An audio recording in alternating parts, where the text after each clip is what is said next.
Ugh.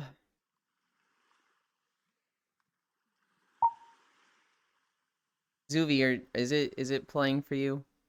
Are you refreshed and you can hear me talking now? I hear. I hear you. Good. It's for you, Zuvi. Fuck you, I'm not late.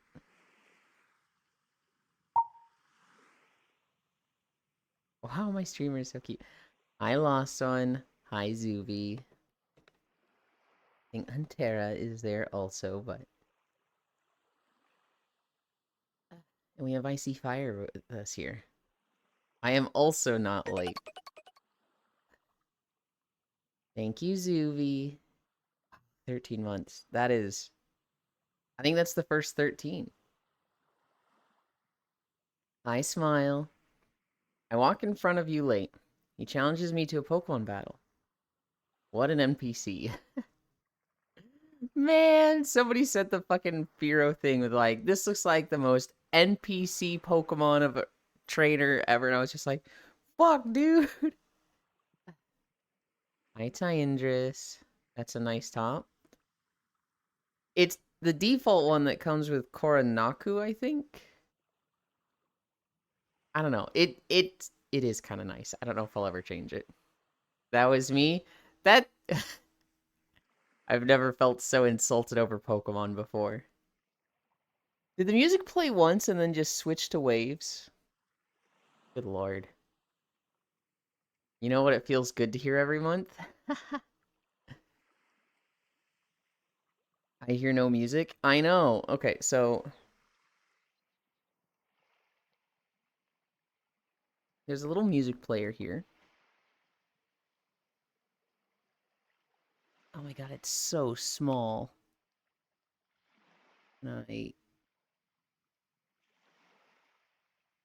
Oh, I can pick it up. Okay.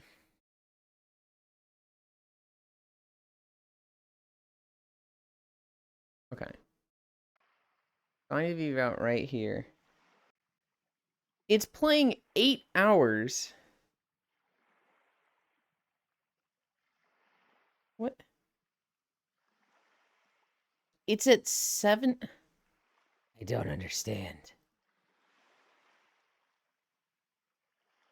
Whatever. You get here for 5 minutes and it plays really cool, I think, mystery dungeon music. And then it just goes away and plays very light wave music. I don't even know if you guys can hear it at all. Got it at 35. This is 100.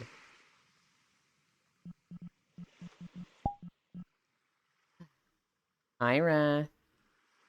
Oh, hey, Pokemon Mystery Dungeon time, Darkness Sky.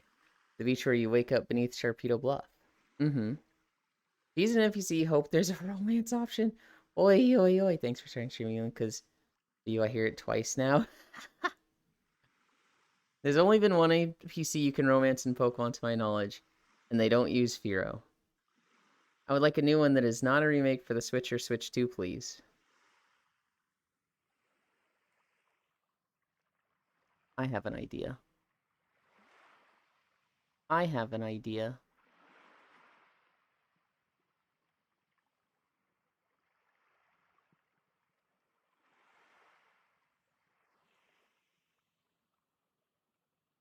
Sharpedo Bluff OST.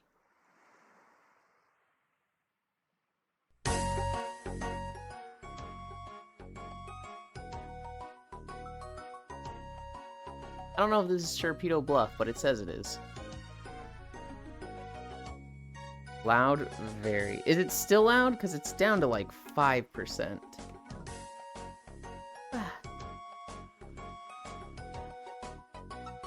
I would like a new one. I really like Super Mystery Dungeon. Hi, Yuki. If they do that, they better make your character and your partner have sleep animations for their evolved forms.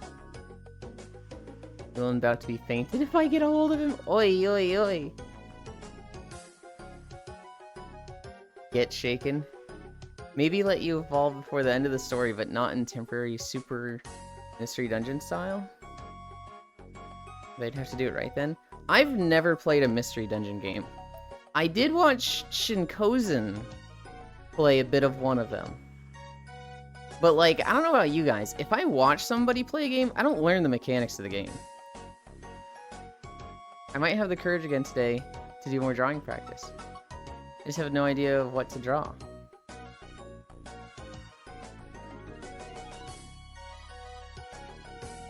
How do I word this? Hi, Pete-chan. Rate me on a scale of 1 to 10? 8. DMs, pretty sure that's this beach music?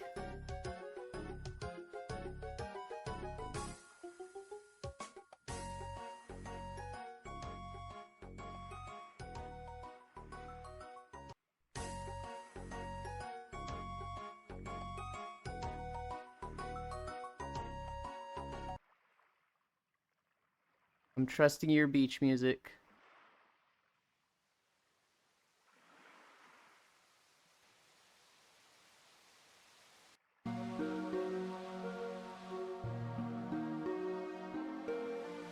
Okay. This ain't so bad. If I'm an 8, you better give me the 2 later. Just 2? Okay. Scale? I don't even know what you use your weight.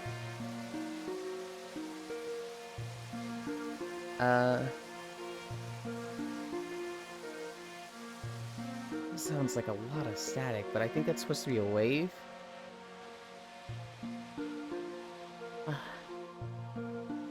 I watched Jack and Greb play one together? Don't do a raffle, it kills artists. But I literally have zero idea on what to do. Hi, Logitech. Hi, love.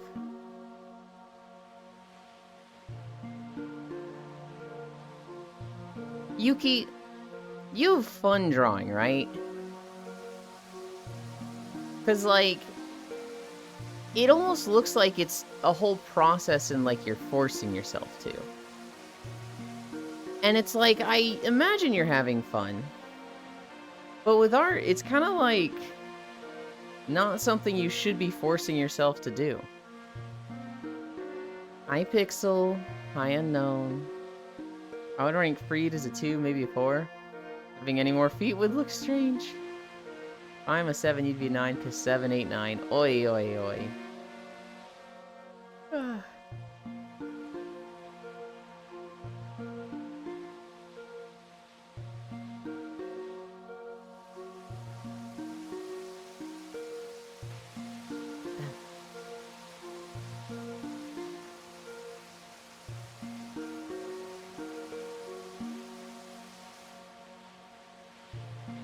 I'm a 6 and you use a 9?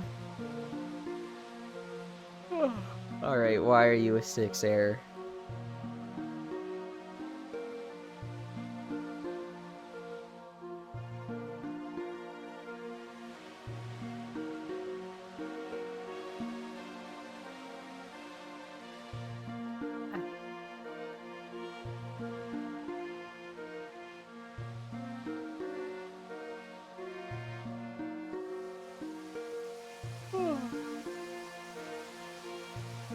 Okay, are we making puns then? I want to be the one between you and Air.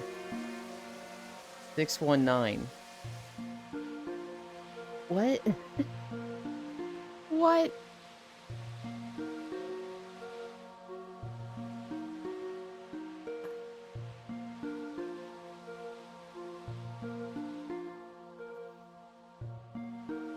Well, I'm a 0 because you can't divide me. Yulin slow. I mean, are you just making a 69 joke or like funny number, Yuli? Okay. I thought there'd be more to it.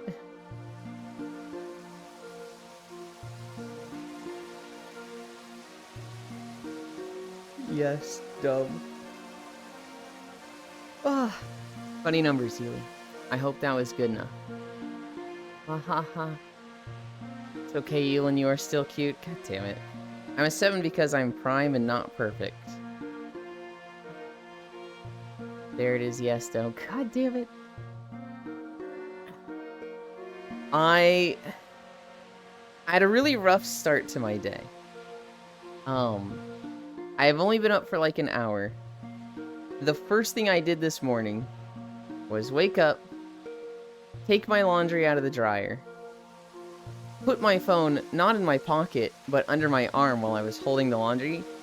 And when I got to the top of the stairs to go down to the basement, it dropped, and I watched my phone just go dun, dun, dun, dun, dun, dun, dun, down every step and then slide along the cement at the bottom. So now that my phone screen is broken and I don't have a phone, that's the start of my day. And I'm just like, oh, man. No one to blame but myself. Should have put it in my pocket. Should have not been, like, carrying it under my arm while holding laundry. Need a new one? I'm pretty sure I need a new one. The screen is just, it's black. It's not getting any images now. How's the blue Twitch going to start now? You make the weirdest distress noises. 1, 2, 3, 4. All of Shin's effort. I really, really like the phone. I might get another Asus ROG. I want to get an American one instead of a European one. So it's not like the worst thing in the world. Because I'm kind of like, you know, this does solve one other problem if I get a new phone. You an armpit phone though? Okay, Pixel.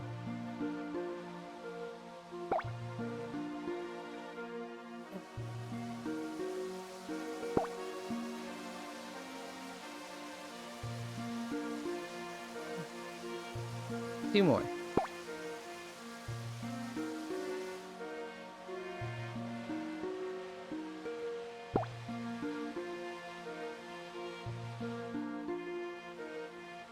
Okay. Oh, God. It's time for the fucking thing.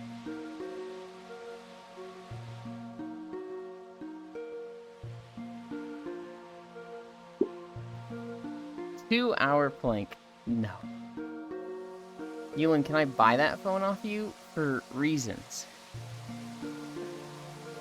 I was summoned from Blue Twitch and Armpits. Give them to me. 13-minute start.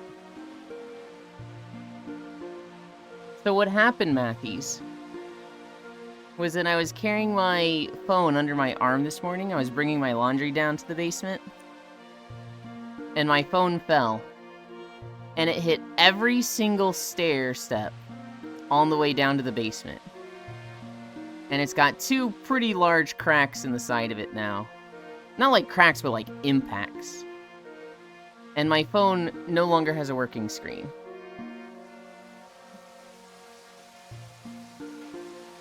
As for buying the phone, why do you want to buy it? Okay, chocolate. My favorite part of stream, the no chat time. Fuck you, Yuki cutie.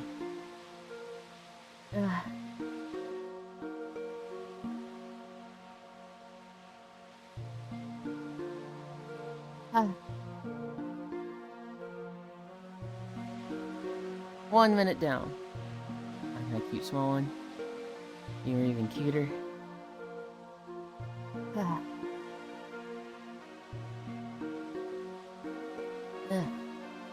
But guys, I hate blinking.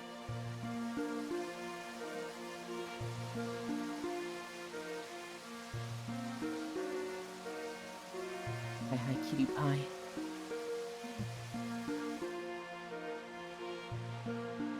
Halfway there. 1 more minute and 30 seconds. Yuki no you.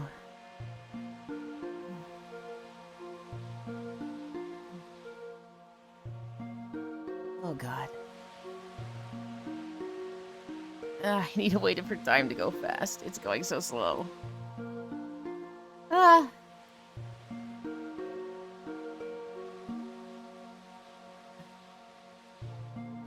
Two minutes down.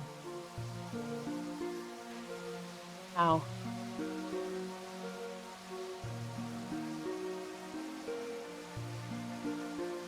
This is my first time having my camera angled up a little bit.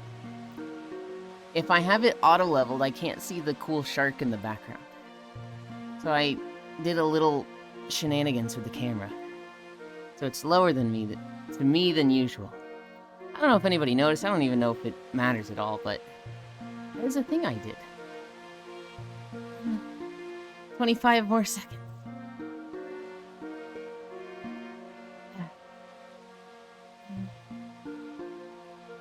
Wow. My Kawaii Llama. 10, 9, 8, 7, 6, 5, 4, 3, 2, 1, 0. Ah.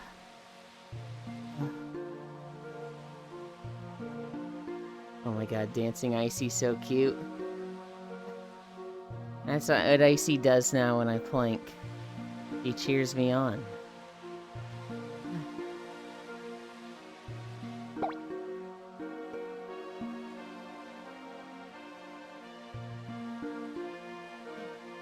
Okay. Okay.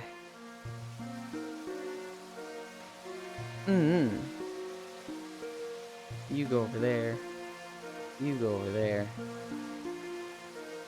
This is going here, this is going there. I'm gonna go off screen. Twist my waist. Twist my legs.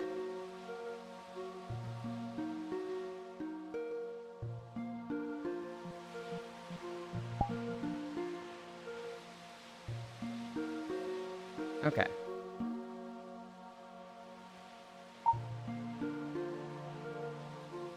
Wait, that's still on camera. I need this one. I didn't full screen it. Oops.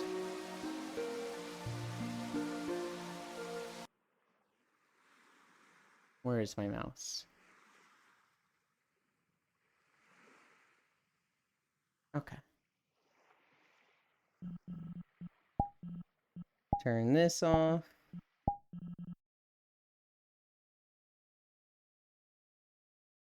Add this.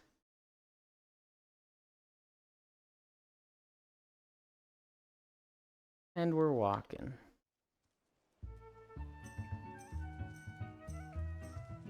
Started with the best beach video. Because it's literally just better than the others.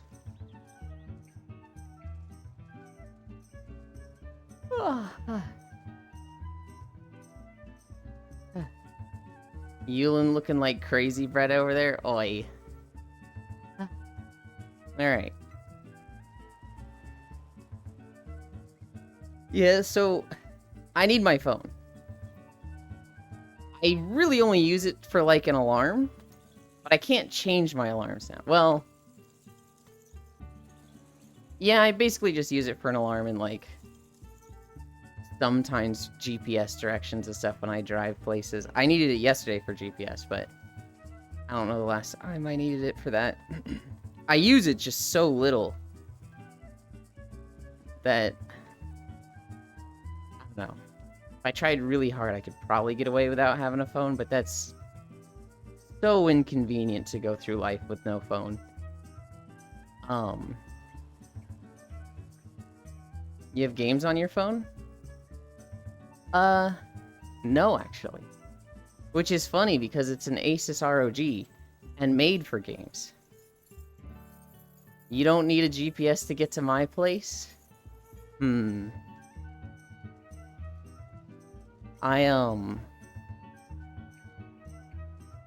it's basically a glorified alarm clock with, you know, apps.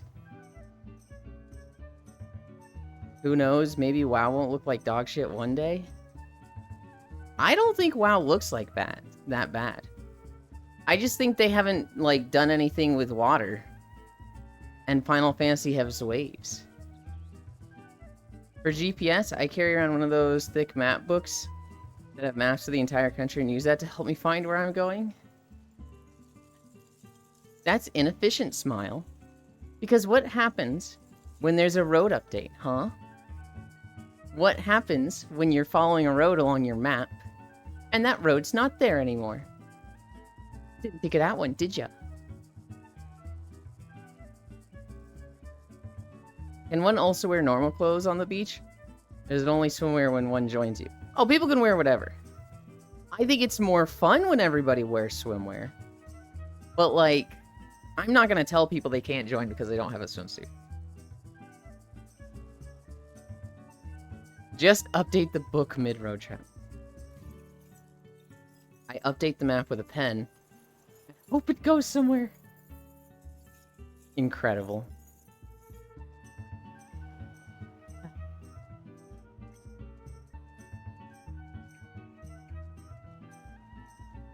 I don't know. I'll probably be looking at phones today. I'm actually gonna watch Code Geass today. Faffy was not called into work for this Saturday. So we get to watch. We've started Season 2. I think we have like 16 more episodes of Season 2.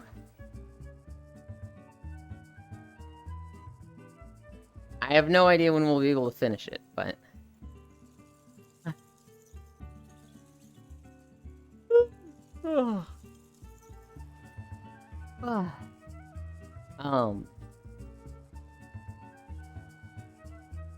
God, I want to talk about my phone more, but there really isn't much more than I dropped it down the stairs and watched it comically hit every fucking step.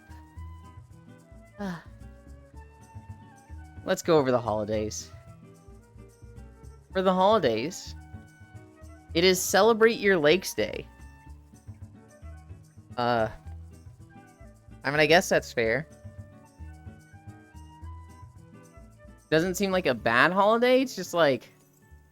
Yeah, I guess. Vlogging Day. Lake. L-A-K-E. Vlogging Day. This is a bad holiday. Who the fuck cares about a vlogging day? Wow, excluding all those people without legs. Oh, Lake. The phone's more fucked than you, which is surprising. Yeah. Here's what's really frustrating. I've, like, never dropped my phones. Like, I had a flip phone in high school and I never dropped it. I had a Samsung Satellite through college, never dropped it. Then I had an iPhone 4, never fucking dropped it. Then a Samsung 7. I might have dropped this once, but it had its case on, and so just no damage. This is the first time I have a phone, and like I didn't get a case for it because it's not an iPhone or a Samsung. Oh, hell yeah. Because it's not like a common phone, getting a case for it was like, I had to find a basic generic case that was boring to me. And I was like, man, if I can't get like a special like Legend of Zelda case, I don't really want one. And you know what? I never dropped my phone anyway, so I don't need one. And then I just can't stop fucking dropping this Asus phone. It's like, god damn it. I dropped this thing 3 times on the cement floor here in the basement.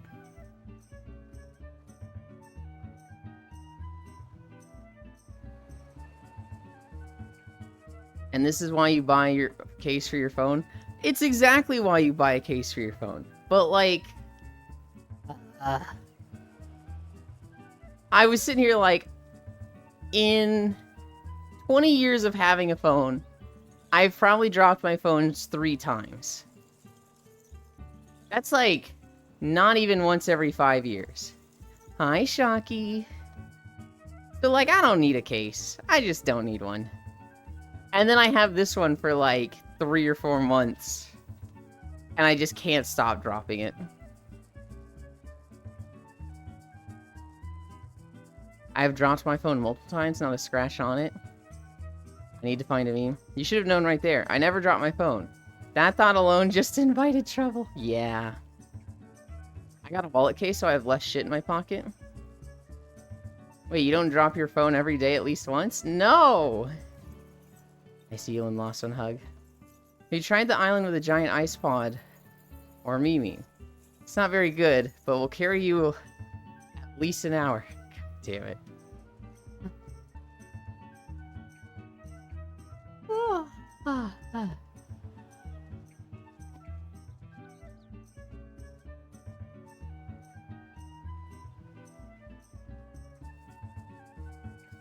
My last two phones, I've always gotten a Sheikah Slate case. So I've always gotten a case that looks like the Sheikah Slate from Breath of the Wild. This was very amusing to me.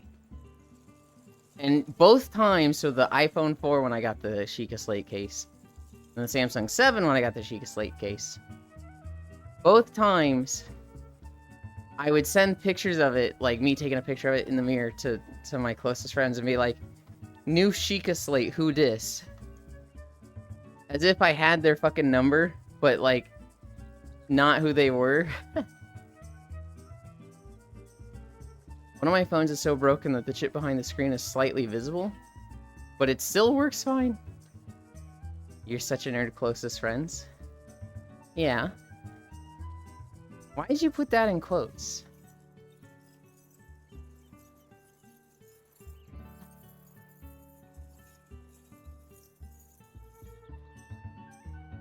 This is back when I played, This is back when I played WoW exclusively. And had, 3 friends. Kinda nerdy. I get a plain black case so I can customize it with stickers and stuff. But I never do because, potions during the final boss of the game. What if I need the stickers later? Oh god, that's funny. I'm cursed with breaking everything to the point it looks completely broken. But it still works 100% fine. Never sent it to me, not a close friend. I didn't know you when I got the Samsung 7. Fucking goofball.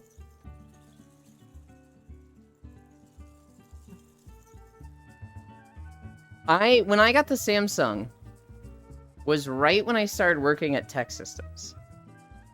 And so I might have seen your name in Lele's chat, but this was before I started talking in Twitch. This was when I was like, I lurk on Twitch, and I would lurk in Lele streams at, 2 a.m. in the morning while doing my own stuff. And then when I got the Tech Systems job, my sleep schedule completely changed. And I got the new phone so that my phone wouldn't die in the 8 hours I was at work playing music. Yeah, Elon never sent me either. I'm gonna break Elon to the point he still works fine. What the hell? Blushy, shocky Pat. It was a yoke, Elon. Well, I'm just explaining... Okay.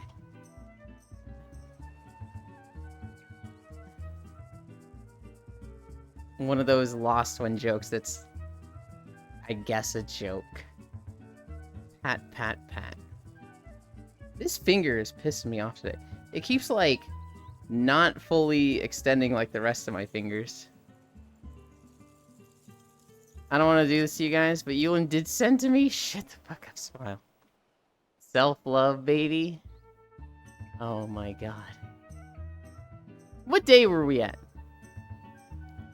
Vlogging day. It's bowling day. So if you're feeling like bowling, there might be some discounts. I hate Twitter mobile won't let you download GIF. DM, Zealand. Let's see.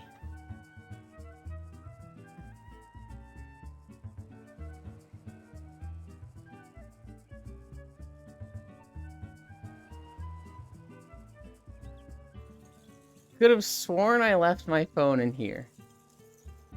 Wow. Wowee. I'm not gonna push play on that while I'm live.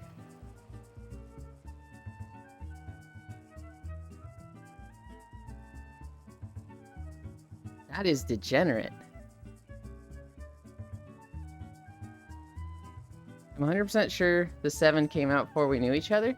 Well, I didn't get it when it was new. Because I've never, I see you haven't made the clip from yesterday yet. I didn't. I got lazy. I always buy old phones because obviously, I don't really need a new phone, right? The idea of spending, 1,000, 1,500 on a new phone is insane to me. I just need a phone that makes calls, text messages, has an alarm clock, GPS, an authenticator. camera, Discord. Like, that's really all I need a phone for. And so, I got the Samsung 7. It would have been like 2017, maybe early 2018. It would have been early 2018.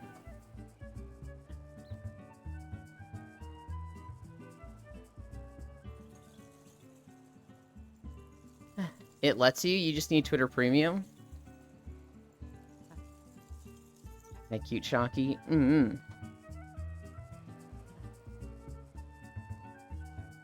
Bowling Day. Duran Duran Appreciation Day. I saw this and I first thought of the truth. Duran Duran is a band. They get their own holiday. Sure, I guess. I've probably heard some of their songs and, like, just never put them to Duran Duran. Oh, hey, I like Duran Duran. What is their biggest song that I'm most likely to know, Pixel?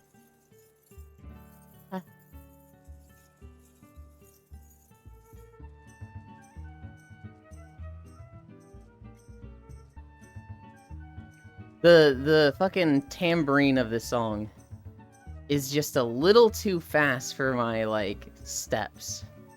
And so it's like, it feels on and then it just doesn't feel on, and I'm just like, ah, shit. Also, my ADHD is so bad that the first lay meetup, I didn't know anyone there that knew me, and I felt bad. Hungry Like the Wolf?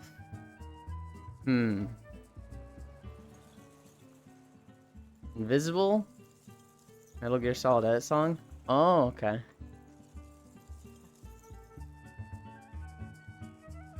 What was my first lay meetup? My first lay meetup Foss dragged me to. And I just fucking clung to Foss the whole time. And then at some point I got tired and laid down. And he sat on me for 2 hours. And everybody thought I was a big pervert. Because they thought Foss was just like, you know, didn't know I existed. And then I was just like being weird and looking at his underwear.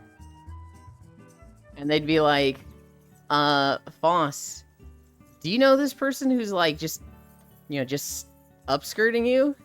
And he was like, yeah, that's my friend. And like, I'm sitting there just like, my eyes are closed, I can't see anything. This isn't me though. Foss is a freak. And I would move left, and Foss would just move and put his fucking ass right above me again. And they're like, oh, okay. You are a big pervert, but you're a perv, huge perv. I am not a pervert in the way that I'm going to, like, make people uncomfortable in public. I'm not, like, going to upskirt people. That's, like, that is pervert, but that's also, like, just creepy? Criminal? I get really nervous doing, like, anything perverted in public situations. I am an exhibitionist, but consent is very important. I spent the first hour talking to GD, and he was so wholesome, and I was like, who is this person? I've never been to a meetup. I'm way too shy to do that kind of thing. I'm too cool. I meant cool. Would you like to go to a meetup, Smile? A lot of people there would know you. Consensual Visionist? Yeah, kinda.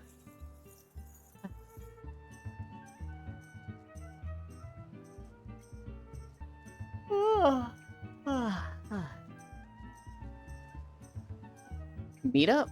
So Lele, somebody who, like, a lot of people, at least around here, know through VR chat. She does meetups somewhat often. And so, if you go to a meetup, you're basically invited to them for life. I think to go to one, either someone needs to be like, hey, invite this person, or you just need to be subscribed to her. And she basically has an account on Twitch that is basically like Lele and then a bunch of numbers. Once you add that, you can just go to any meetup. It'll be like a friends world that she joins and people join. I don't know, meetups don't seem like my kind of speed. Meetups are the type of thing that, like, in the moment, I'm like, this is really cool. I enjoy being at this. But then, like, when I'm not there and I think about going to them, I'm like, oh, that's so many people. I don't know if I want to go. That sounds like a lot of effort. I don't know everybody there. Like, I'm 100% the type that talks myself out of them. But then once I'm there, I'm like, oh, I'm having fun.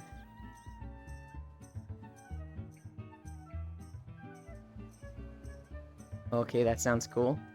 I'd meet up with you IRL. Yeah? Would you now?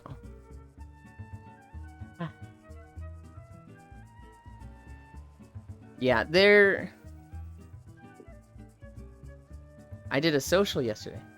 Now I have a 6-month cooldown before next social. My problem with the meetups, I would go to them more often. However, I'm not, like, tuned into the announcements for them, so I don't know when they happen. I would meet up with Yulin if he came to me. Oh, I'm having fun? Good.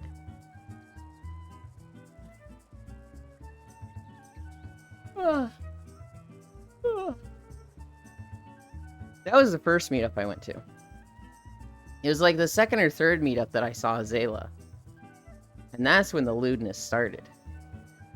Before then, no lewd. Not just that.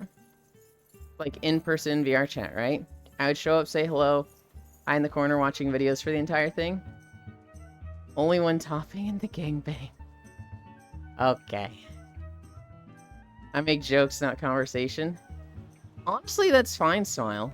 There's a lot of people that they go to the meetups and they say hi and then they just don't say anything for the whole time. They're just vibing. They're just people watching. They're just part of the crowd. They're just off in a corner by themselves. That me? A lot of the people at that meetup have a very strong understanding of, you know, people are nervous socially.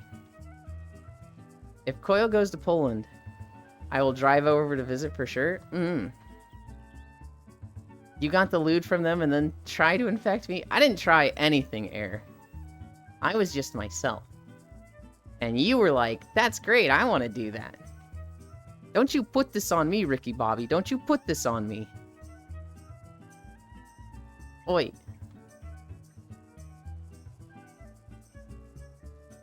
Nuh-uh. How did I try to infect you, Air? What did I do to specifically infect Air?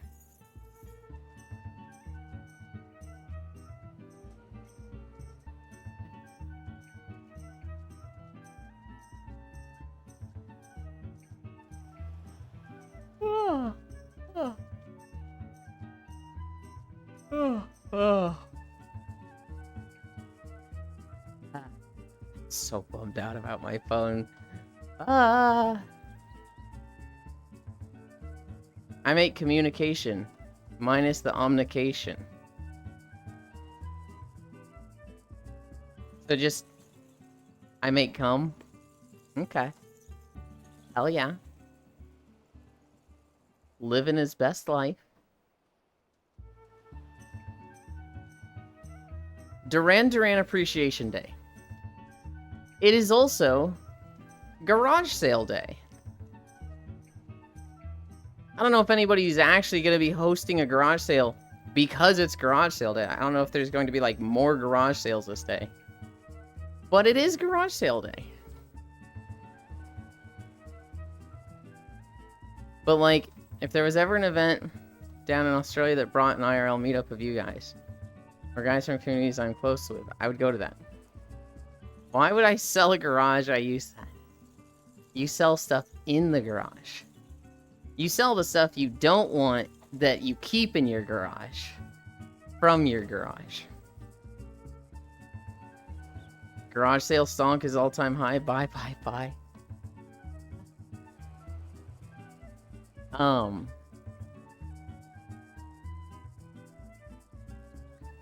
I do remember seeing one town or city. They had a law that garage sales were illegal, except on one day of the year. Which is like, fucking what? Impossible? Might use that later. Loot Goblin Energy IRL, except just hoarders? Why would I sell that stuff? Then my garage would be empty and useless. Well, what if you need to put other stuff in it? Right? What if you had some, like, cool shit in your garage, but then you got cooler shit? But you can't put it in the garage because you had that old cool shit. But you gotta hold a garage sale and get rid of that cool shit to get the cooler shit. Then I buy a new garage at someone else's garage sale. Damn it, that's not how it works.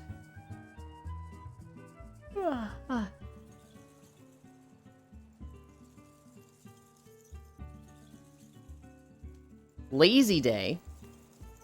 That's it. That's the whole day's name. Lazy Day. So if you want to be lazy, I guess it's acceptable today.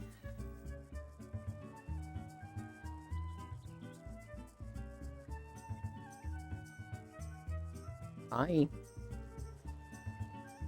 can get behind Lazy Day. Yeah.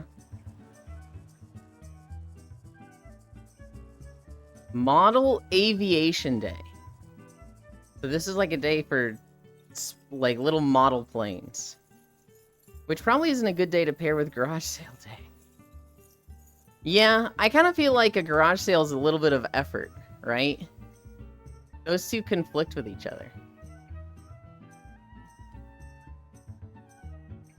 Model Aviation Day. At some point, I had some model planes. When I was in high school, my freshman year, I had to pick an elective. And the elective I picked was a model building class. And I remember I built 3 or 4 models in that class. I don't remember what I did with them. I never, had them on display or anything. Or maybe I did and just threw them away after a year or two. I don't know. I took a model building class, and it was the most boring elective. Literally, the teacher was just like, just build model. Just go get a model and build it. Okay. Honestly, today was the first day in over a decade that I spent entirely in my pajamas. Also, all my meals were lazy takeout. I'm happy that it was coincidentally Lazy Day. You've been that busy for the last decade? I regularly have days like that, Smile. Now, less so since streaming, but I'm still kind of in pajamas. But even when I was working at Tech Systems for 4 years, I'd have days like that on the weekends. Is it that, you don't like being in your pajamas, or, you genuinely had a lot of stuff to do even on the weekends? Build that model. Class was so boring. I don't know how you take a class like building models and make that still boring. Well, I know exactly how. You sit at your desk scrolling Facebook while just telling the kids just build your models and don't actually do any teaching.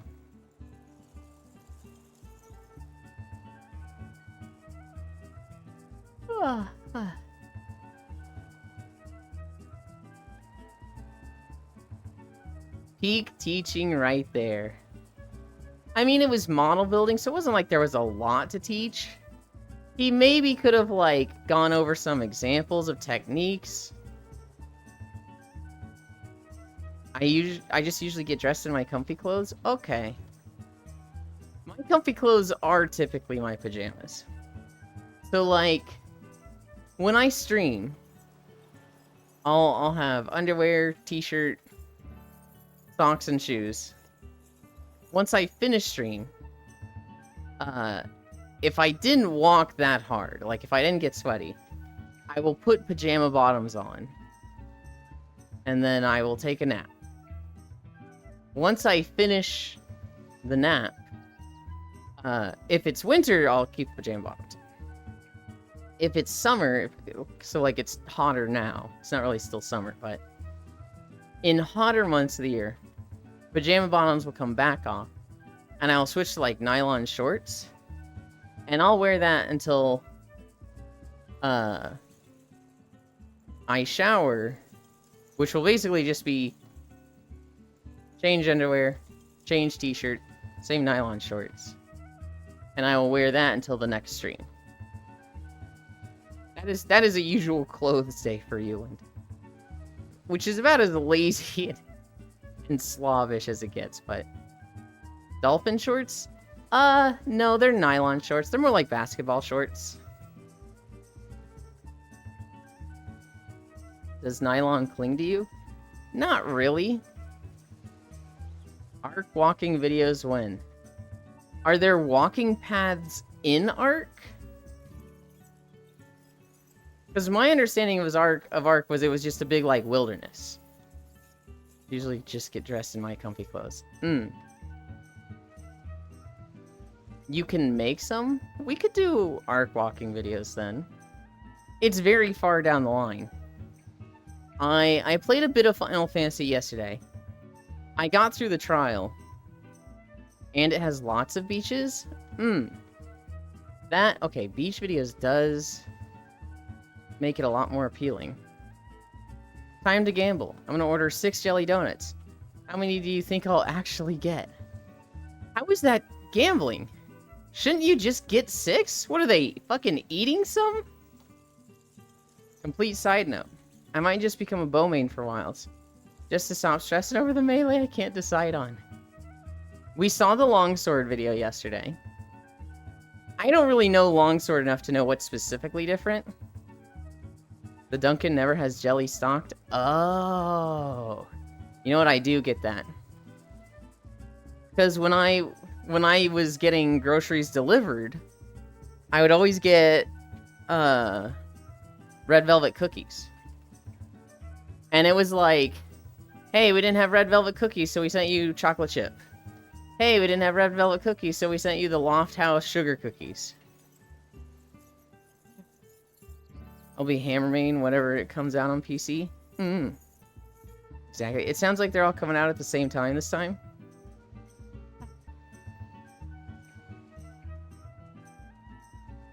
The Monster Hunter videos? They're doing one a day. Yesterday they did Longsword. I don't know Longsword enough. I did see people in comments on the video talking about how the moment you get to red status, it starts draining.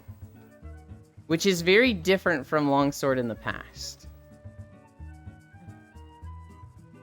It is for the best. Dunkin' is F-tier donuts. The consoles, Ewan? Oh, okay. Yeah. Wild is coming out with a PC release. It's not coming out after PS5 and Xbone. Hi, Hoff. Walking is good? Hell yeah. It will drain you until you become red status. Really? Hog. Hi. I bicycled 5 minutes ago for around 14 kilometers. Hell yeah.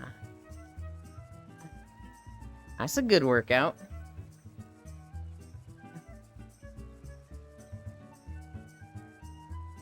I haven't ridden my bike in, God, like 4, no, maybe 6 years? I have a bike. I had a bike that I used somewhat frequently when I lived with my parents in Texas. When I moved out, I brought my bike with me, but I don't think I used it once. And then when I moved back in with them, I don't think I've used it once.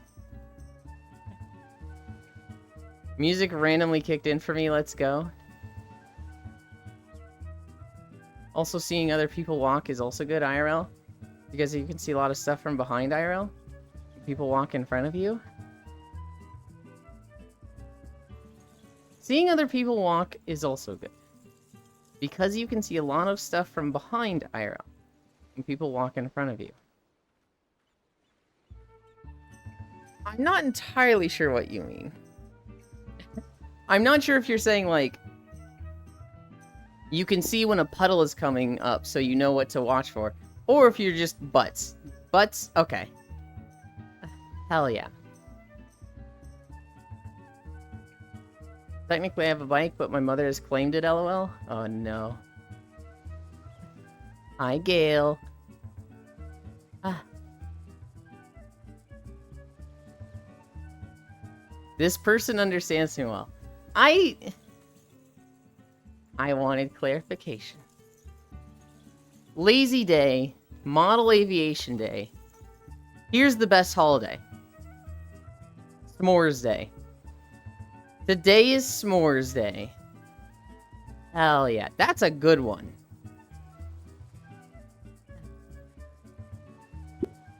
Yum yum. The last time I had s'mores, but never had s'mores? How do you even make them? So you take something like a graham cracker. Any cracker works. Take that. You put chocolate on that, so like Hershey's, the little, not the Kisses, but the like, the Hershey's bar. Any chocolate works. You put a s'more or two on that, and then you put a graham cracker on top of that. You do want to melt the chocolate and the s'more first. And then you eat it basically like a marshmallow chocolate sandwich. And it's hella good. Guess I'll stop by the gas station, pick up s'mores Pop-Tarts? Hell yeah. Ah. Oh god, marshmallows? It's a very, like, no thank you then. It's a very, like, I think of s'mores, I think of camping. Because it's a really easy, like, dessert to do while camping. I just realized how pale this avatar is. Blind. I don't have a cracker. Will a Pringle do? A Pringle will do. It'll probably be a little weird. It's probably gonna be not the strongest support for the marshmallow and chocolate. But yeah, a Pringle will work.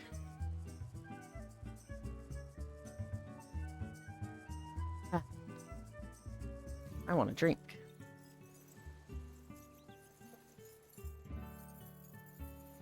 Now that's something tasty. The typical, like, ingredients are cracker, marshmallow, chocolate. Those are the three things that make a s'more.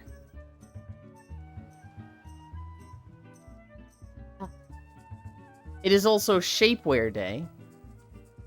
I don't know what shapewear is specifically. I would have looked it up, but it was like 8:36 at this point. Spoil Your Dog Day. Pyro does that fucking every day. Smithsonian Day. And Lion Day. Those are the holidays. Celebrate your lakes. Vlogging, bowling, Duran Duran appreciation. Garage sale, lazy, model aviation, s'more shapewear, spoiler dog, Smithsonian Lion. Graham cracker to be specific? It doesn't have to be a graham cracker. I think graham cracker is like the standard. I feel like that's what would work the best, but I think it could be any cracker. I think you could use chips for it. I'll make you a s'more and eat half of it with you. Help you keep track of your calories. On a basic level, shapewear is used to smooth out your silhouette under clothing. It is meant to enhance your natural shape, not change it. It also provides support for muscles and aids in promoting a better overall posture. They hold it together better? I'm not saying they don't. When you look at all the crackers that exist, graham crackers are like just going to be the best for using to hold food. they're just an easy shape. They're pretty fucking solid. Like, I don't know why you would use anything but a graham cracker for a s'more. But if you don't have graham crackers, if you have Pringles, if you have fucking, like, salsa salt chips, anything else is blasphemy. No. Shapewear appears to be like underwear. I figured it was underwear. I was just like, what is the purpose of it? Is this like corset, like make yourself more sexy? Or is this like more muscle stuff to like tone stuff down? Tortilla chips, maybe? You could use tortilla chips. I'm sure someone's done that. If you don't like graham crackers, just make s'mores with something else.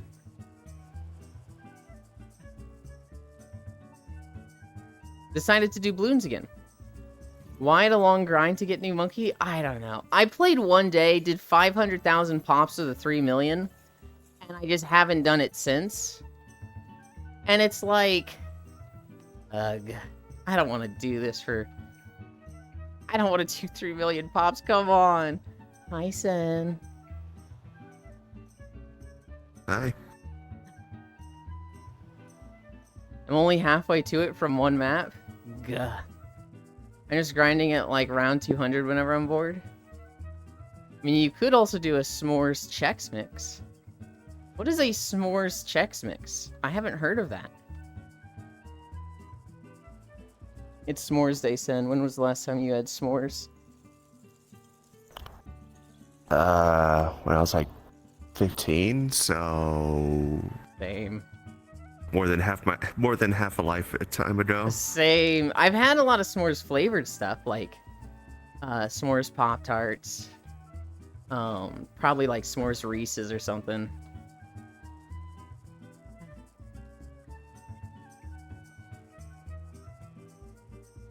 I'm only at round 187.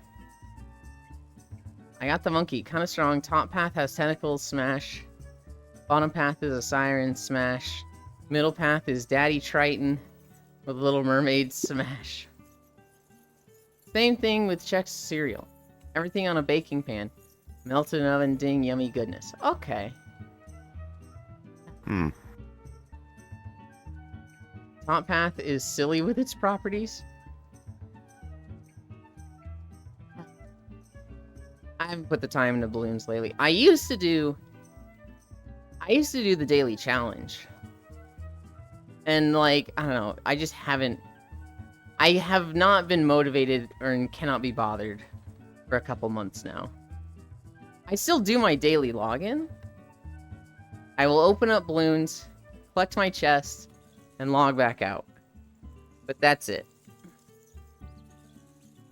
If a new thing comes out, I'll buy it with the in-game currency. And then off I go.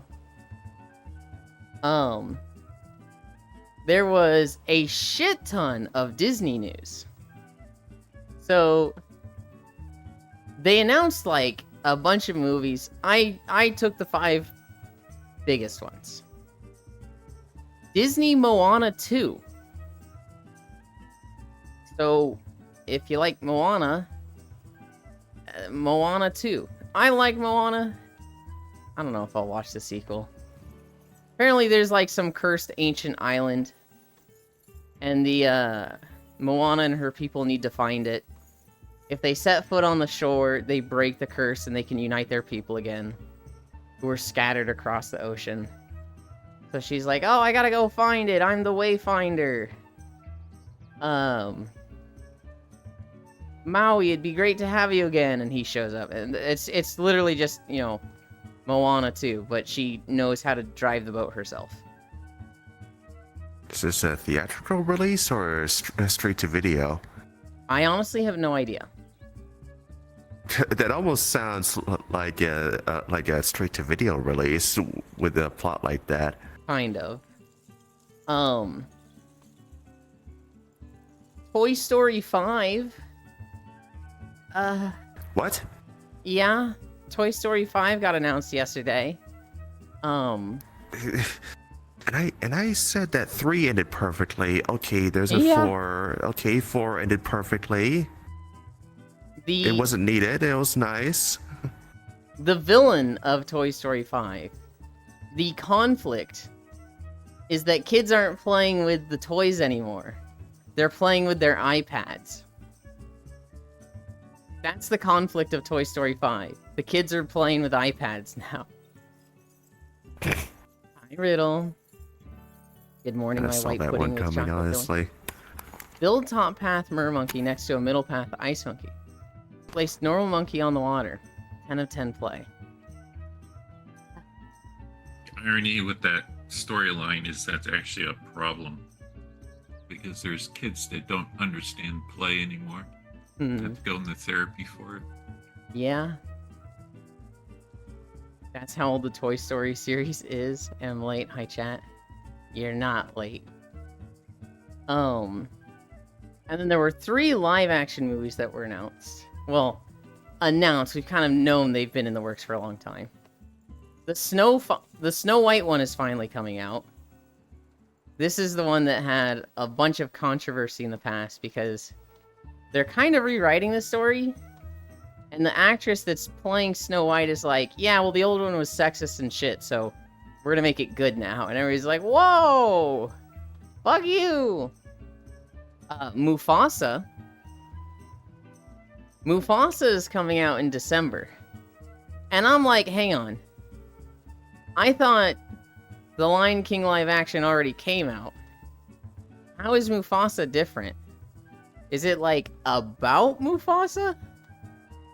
Because it looks like it's literally just Lion King, but I don't know. I didn't look into it. I honestly didn't care to look into it. It sounds like they're doing the Star Wars thing where they're making movies focused on these side characters. I smile that always got sleep. Probably the biggest surprise for the Disney movie live-action movies. Lilo and Stitch live-action is coming. So they showed the I think it was the Pixar logo. And a live-action Stitch breaks through it and does the line from the beginning of the movie where he says like Nina Mona Krishta, and everybody like gasps and barfs and he starts laughing. He does that line. Oh god, that will be interesting. We will see. Interesting is a word. Those are the 5 Disney stories I have.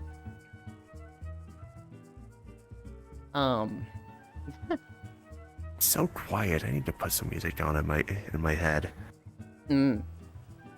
Stitch has been rumored for a while. It's gonna be terrible. I just don't like live-action Disney movies. I haven't watched any of them, but there's zero appeal to me. I saw Aladdin, I saw Lion King, and I was just like, I don't want to. I wish Disney would make new movies, not live-action remakes. I dislike them out of principle and out of experience. Go ahead. You're talking about bad movies. Did you go over Borderlands in the past few streams? I said they were making a movie for it, or it's coming out. I don't remember if it's out or not. I know that it got like a 0. It's just about to be released. Yeah. The critics score is really, really bad for it. I don't think anyone's surprised, honestly. Lilo and Stitch is my favorite Disney movie. I don't necessarily have a problem with them making live-action movies of the animated movies. So long as it doesn't detract from the animated movies, I would be sad if they were doing animated movies and then just at, like, you know, the year 2020 just hard switch to live-action movies and never made another animated movie. That I would be like, oh, that sucks. I wouldn't be like those fuckers because, you know, at the end of the day, it's their company. They can decide what they do. But I'd be, like, sad about that. As it stands now, this is just an extra thing. They have the animated movies. they are also making the live action movies. And so with that, it's just like, even if I don't like these, it just doesn't take away from the animated movies for me, so who cares? That's kind of my stance on it. And like, I get wanting to remake animated movies. There's money in it. Clearly there's money in it because the live action Lion King is like one of the highest grossing movies of all time. Like, if you counted it as an animated movie, it would outsell every other animated movie. But it's CGI and not animation. Yeah, it sold really well. Disney sacrificed a ton of humans on the altar of creativity. But the creativity god they sacrificed to have died a long time ago. And now they are using necromancy to try and reviving their cult. Here's the thing. Disney movies are very formulaic. They're very, like, crafted to make you feel a certain way. They're not, like, these ultimate expressions of, like, art and creativity. But they are fun to watch. If you're watching them as, like, a life-changing experience,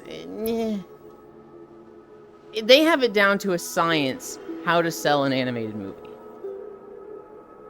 Which, you know, if you look at them in that regard, can kind of take away from them, right? It can make them feel worse to you. But, like, if you just don't overthink it and just have fun with it, sure. Mufasa's about Scar and Mufasa when they are kids? That's wild to me, Lost One, because in the trailer I saw, Mufasa is playing with a female lion, which I guess would be not Nala, but Simba's mom. And they literally do the exact same scene where he's like, oh, I just can't wait to be king, and like jumping on the hippos in the river. Like, they literally do that entire whole scene. So I was like, this is just Lion King, right? Sure, it's their company. And so is all the other companies except what? Fox? Which companies are competitors in the animated movie sector? DC makes animated movies. DreamWorks is their biggest competitor. Every now and then, a company that isn't Disney or DreamWorks comes out with a movie. So, like, Megamind. Megamind isn't DreamWorks or Disney, and that's a fucking fantastic movie. They managed to get a gasp with Frozen. Like old Disney have Mickey Mouse series and all the other stuff like DuckTales.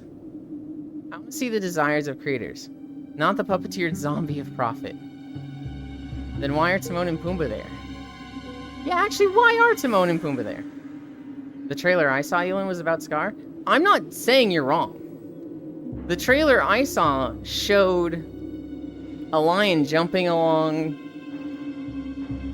the backs of hippos in a river singing a song, and Timon and Pumbaa were in the trailer. That's why I dislike Disney sequels. Never mind that, Nemoma. Found one. I thought DreamWorks was Disney. It's hard to keep track of who they haven't enveloped. I don't think they have. Timon and Pumbaa are like salt, they are everywhere. I think Disney movies are great and a lot of fun. But they are, as Chernobyl said, the puppeteered zombie of profit. Every now and then you get an animated movie that is just wildly different, right? So, I'm hesitant to say DreamWorks is different, but a lot of the DreamWorks movies I feel like are really, really good. So like Kung Fu Panda, How to Train a Dragon, Shrek, those don't feel, they don't have that corporate feel, right? But it's hard for me to... the first few Shrek movies. Oh, for sure, for sure. Nimona was great. The girl embody my dark side. Up life action win. I'm very hesitant to say, like, DreamWorks is any better than Disney. I do think they have better movies. I think, Kung Fu Panda and How to Train a Dragon are some of like the best animated movies ever.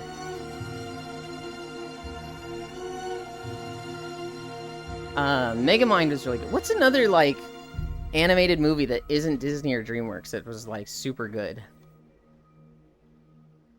I mean, anything by Ghibli. I was about to say, did we include anime? Yes. Well, I feel like Studio Ghibli is. This feels kind of crappy to say after what you've been saying. It's like the Disney of Japan, but they're a lot less corporate focused. It feels like profit driven. How they flop Megamind 2? That's just the nature of sequels. It's really hard. It's really difficult to make a movie have a sequel that's not shit. But, like, that's all investors want. You made Frozen, it made a lot of money, make Frozen 2. Make Frozen 3. It's like, it doesn't work that way. The story is done. Shut up and make it. The story doesn't matter. Kids are stupid and they don't know what's good. Just make it. Okay. Nimona was okay? Let's see, Googling recent animated movies. Despicable Me still going strong. I don't think I've seen any of them. Or maybe I've seen the first one, I don't know. I found it kind of weird how the story felt like they were at the bad guy's place, had to escape. The very next scene, they were going back to the bad guy's place, only to repeat the escape thing again. I think I know what Nimona is. But I don't think so. Is that the one where, like, the bandit breaks into a tower and this girl's, like, taunting him and he's like, kid, what the fuck are you doing? I'm, like, a bad guy. I'll kill you. And she's like, no, you won't. Because she's, like, I don't know, got powers or something. Oh, this movie that I'm seeing here looks horrifying. It's called Butterfly Tale. Oh. What's it about?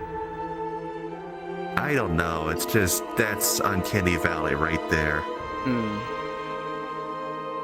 Like, well, I'm looking at this as like, that's Angela Anaconda as a bug. Oh. If anyone remembers that. Or did I just bring back a bad memory to a few people? I actually didn't get the reference. Angela Anaconda? Yeah. Most people know it as like being that short before the Digimon movie. Well, the North American version of it. Can't wait for Metamorphosis Emergency. No, but yes, the bad guy is a good guy who everyone thinks is a bad guy. Yuki knows. But the girl has powers, yes, and there's a tower. Okay, I think that's what I'm thinking of, but like I didn't watch it. What's it called? Oh god, not Angela Anaconda.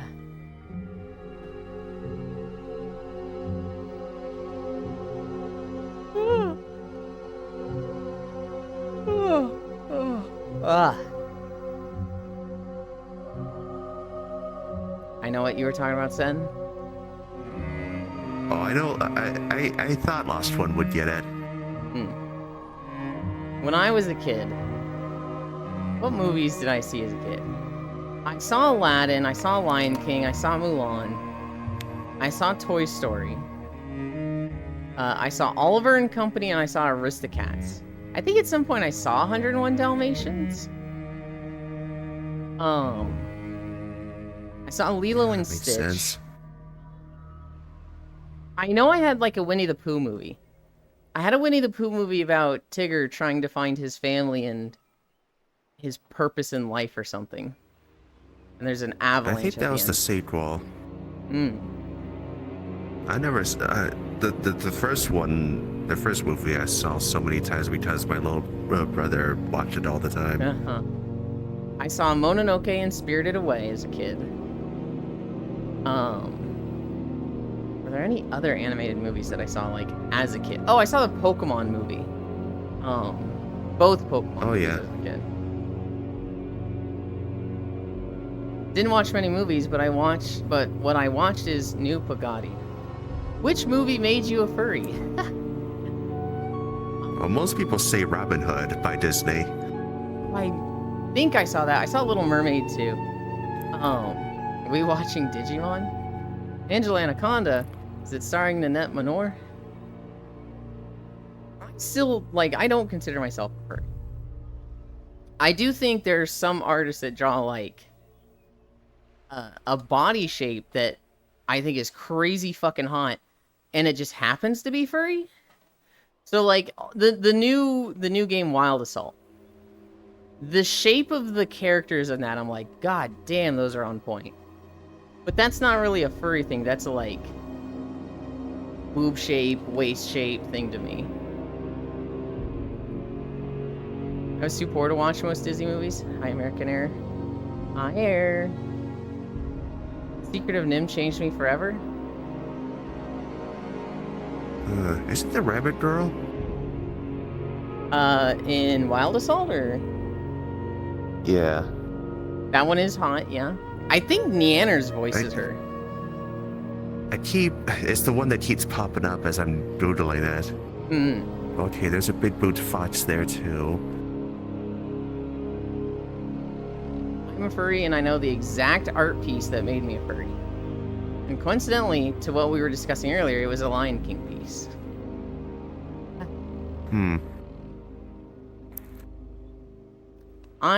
I'm like I said, I'm not a furry. There are furry things that I find hot. Okay, so like, I would call myself a monster fucker. And like, human with werewolf is pretty hot. And like, nodding is kind of hot. But I wouldn't want both to be furry. Are you a furry, Elin? I don't think so. I don't know if I'm furry. Was it Nala or the hyena?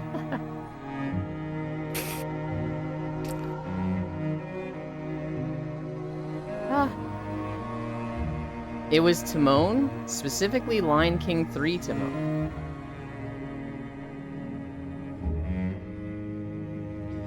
Well, was this even official art or fan art? This has to be fan art. I Yeah. bow before you, you are too powerful. I just see the meme of like Nala enjoyers, hyena enjoyers, and they're arguing, and then they look to the side and they see Timon enjoyer. No, fan art. Very lewd fan art. I will say that see. kobolds are pretty nice. Lizards are pretty cool. So kobolds are different based on like what media you look at, right? The first media I ever saw kobolds in was World of Warcraft. They're not nice in World of Warcraft. They're like rats. And they're very gross. Damn, some people want to be pork but wilder. Oh, I thought that was a rat. I didn't know that was a kobold. Uh-huh. But like in some media, kobolds are like very lizard-like, and so... Oh, that's what they were originally. It's like little dragons, but more goblin-like. But Yeah. they're more their own thing. Pig orc?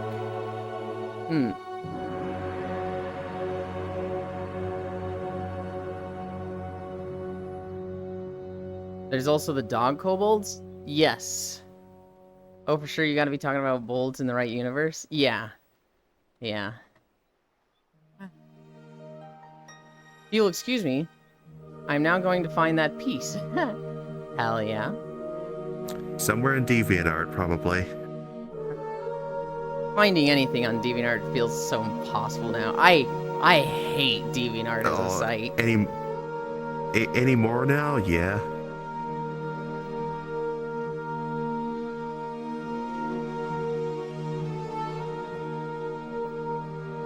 I grew up on DeviantArt. When I was like 15 or 16, I got an account, and I'd probably follow an artist like once a week. Probably a bunch initially. And after like 10 years, I'd followed like 1,000 artists. Every day, I would see 100 pieces of art show up in my feed. 50 to 100 pieces of art. And just be like, just get to go through them. And like, be like, ah, this is good. This is nice. This is good. Okay, I am back. Yep, still good. Oh, you found it quick. I kind of want you to send it to me out of curiosity. And then I like got logged out of my account.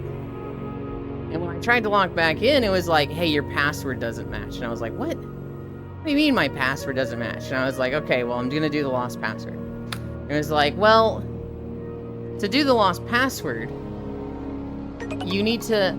Hi, Komi-san. Thank you for the follow. You need to, like, access this email or something? Something that was difficult at the time. And so I had to do, like, a whole account recovery process. And they were like, great, what's your birthday?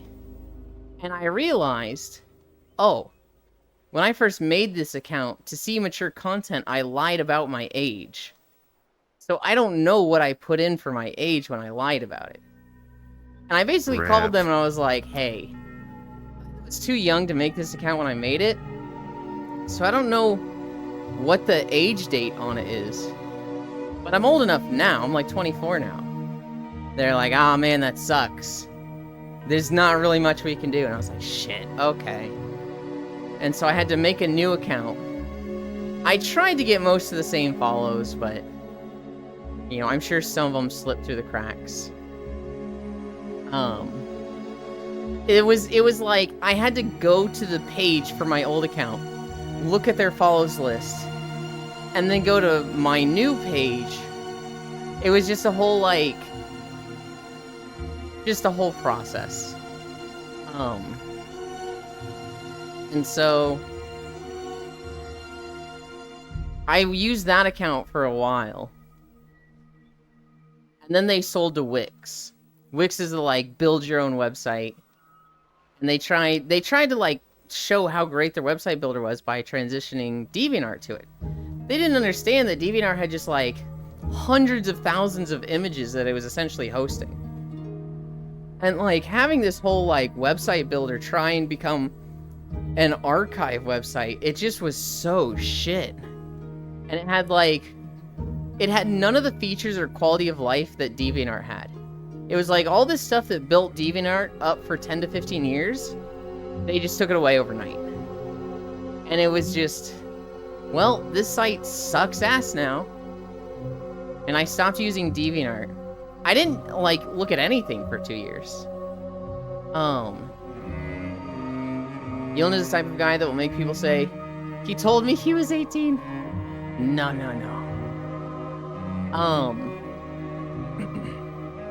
I didn't look at, like, any art for a year or two. And everybody was kind of switching to Twitter, but I was just like, I don't want to use Twitter. I just don't want to. And then Elite was playing Animal Crossing. This was in 2020. Elite was playing Animal Crossing. And he did a like a thing on Twitter that was like, hey, show me how bad your penmanship is. Sign your name on Twitter. And we'll all post in the same thread. And just, like, on a whim, I just went and made a Twitter and did that. And everybody's like, what the fuck? Yulin has Twitter? Huh? And I just went to that old DeviantArt account, looked at the follow list, searched up every name from the follow list on Twitter, followed them on Twitter, and now Twitter is what I scroll through to see art. Which was great for, like, 2 years. And then Elon Musk bought it, and it's been degrading, and I'm like, God damn it. Let's see how many classy degen. Is there another bot I need to bonk? Okay, I think that wave's over. That was just a good wave of follow bots for about a week, and every single one of them was formatted the exact same way. Just some random photo of a hot girl, either a photo or AI generated. They have some weird one post that makes no sense whatsoever, like some bad AI wrote it. Yeah. They're just following thousands of people, but only have like a bunch of bots following each other there. I know exactly. I get a ton of those on Twitter. Okay. Okay, good. I'm not the only one. I'm pretty sure if I open this, it's not going to show it. But just to be certain, I'm going to switch to this camera because I want to see what Smile found. Oh, and one of the art accounts I followed got hacked. Looks like suddenly they started posting a bunch of IRL stuff and wanted people to follow their OnlyFans page if it's an actual link. I see Smile. Nice. Nice. If that showed up on stream, this account would have been banned forever. Oh my goodness, that loot, huh? Oh, very much. Tumblr is still good for art. Anybody remember Drawtail Space Age? Speaking of things gone overnight, did you hear about Cartoon Network? Porn. They've brought porn back, but like, yeah, that was why I didn't get into Tumblr. It was like, we're banning the porn. I was like, well, what's the point? Because a lot of the art I look at is porn. Yes, it's definitely not an on-stream thing. When Tumblr would disappear. I did see the Cartoon Network thing. Cartoon Network is still a channel. Cartoon Network is not gone. You can still watch all these shows. What is gone is that the website is gone. CartoonNetwork.com now redirects to Max. Buy your shit.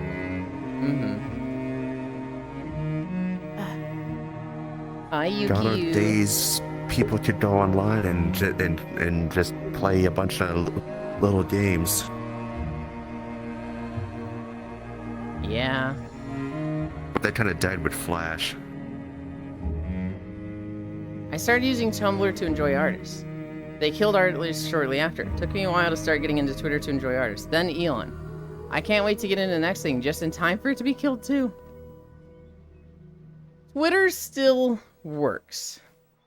And from what I've heard, when Tumblr banned porn, it became a, like, awesome meme hub culture. And everybody was, like, fucking saying it was the best time ever for memes. Now, I like memes, but I also like porn. So I was like, what's the point?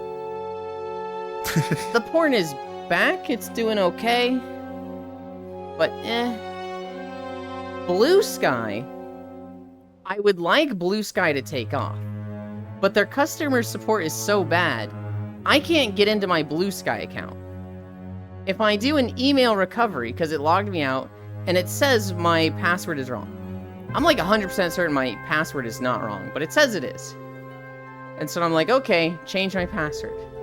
They're like, we sent an email to your registered email account. They did not. So I can't get in Blue Sky. And Twitter is still good, but every other week I see stuff happening that makes artists upsetty spaghetti. Yeah. I mean, okay. Well, not just artists, everyone. It is worse. It is still the best, but every week it feels like Elon does something that fucks with it in some way that's like, stop touching it. Literally, just close your mouth and disappear, Elon, and we will think you're cool. Just stop touching stuff. The sky's not that blue after all. Hi.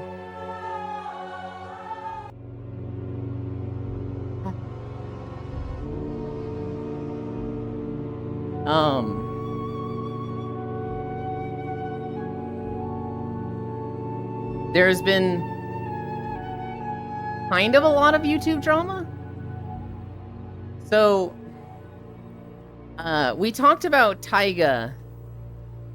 We've talked about Taiga on and off and how much I hate him.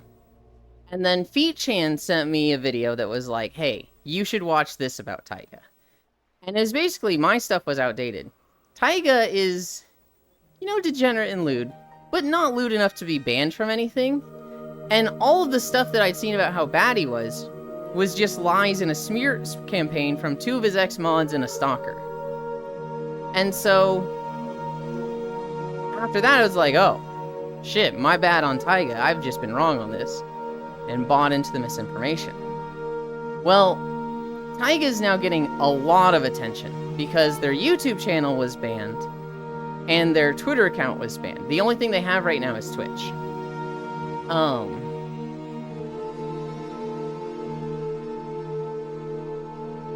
a video, like a bunch of videos have come out in the last week that's like, hey, the situation with Taiga is fucked and needs to be addressed. And it is getting a lot of momentum, especially yesterday. It got a lot of attention. So like Rev Says Desu did a video. A bunch of YouTube people did videos on it. People are really calling out the two mods and the soccer. And they're also really angry at the VTuber Marina, who's like a Kraken VTuber or something, who she went fucking hard on Taiga. And eventually a bunch of people called her out on it, and she was like, I'm sorry? Like, that was her apology.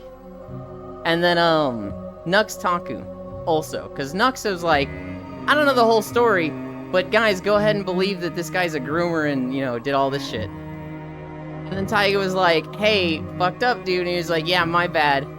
I'll apologize next Moist Critical podcast. And then just never did. So, the Stalker and the two mods have still been going after Taiga. They've got his YouTube account banned.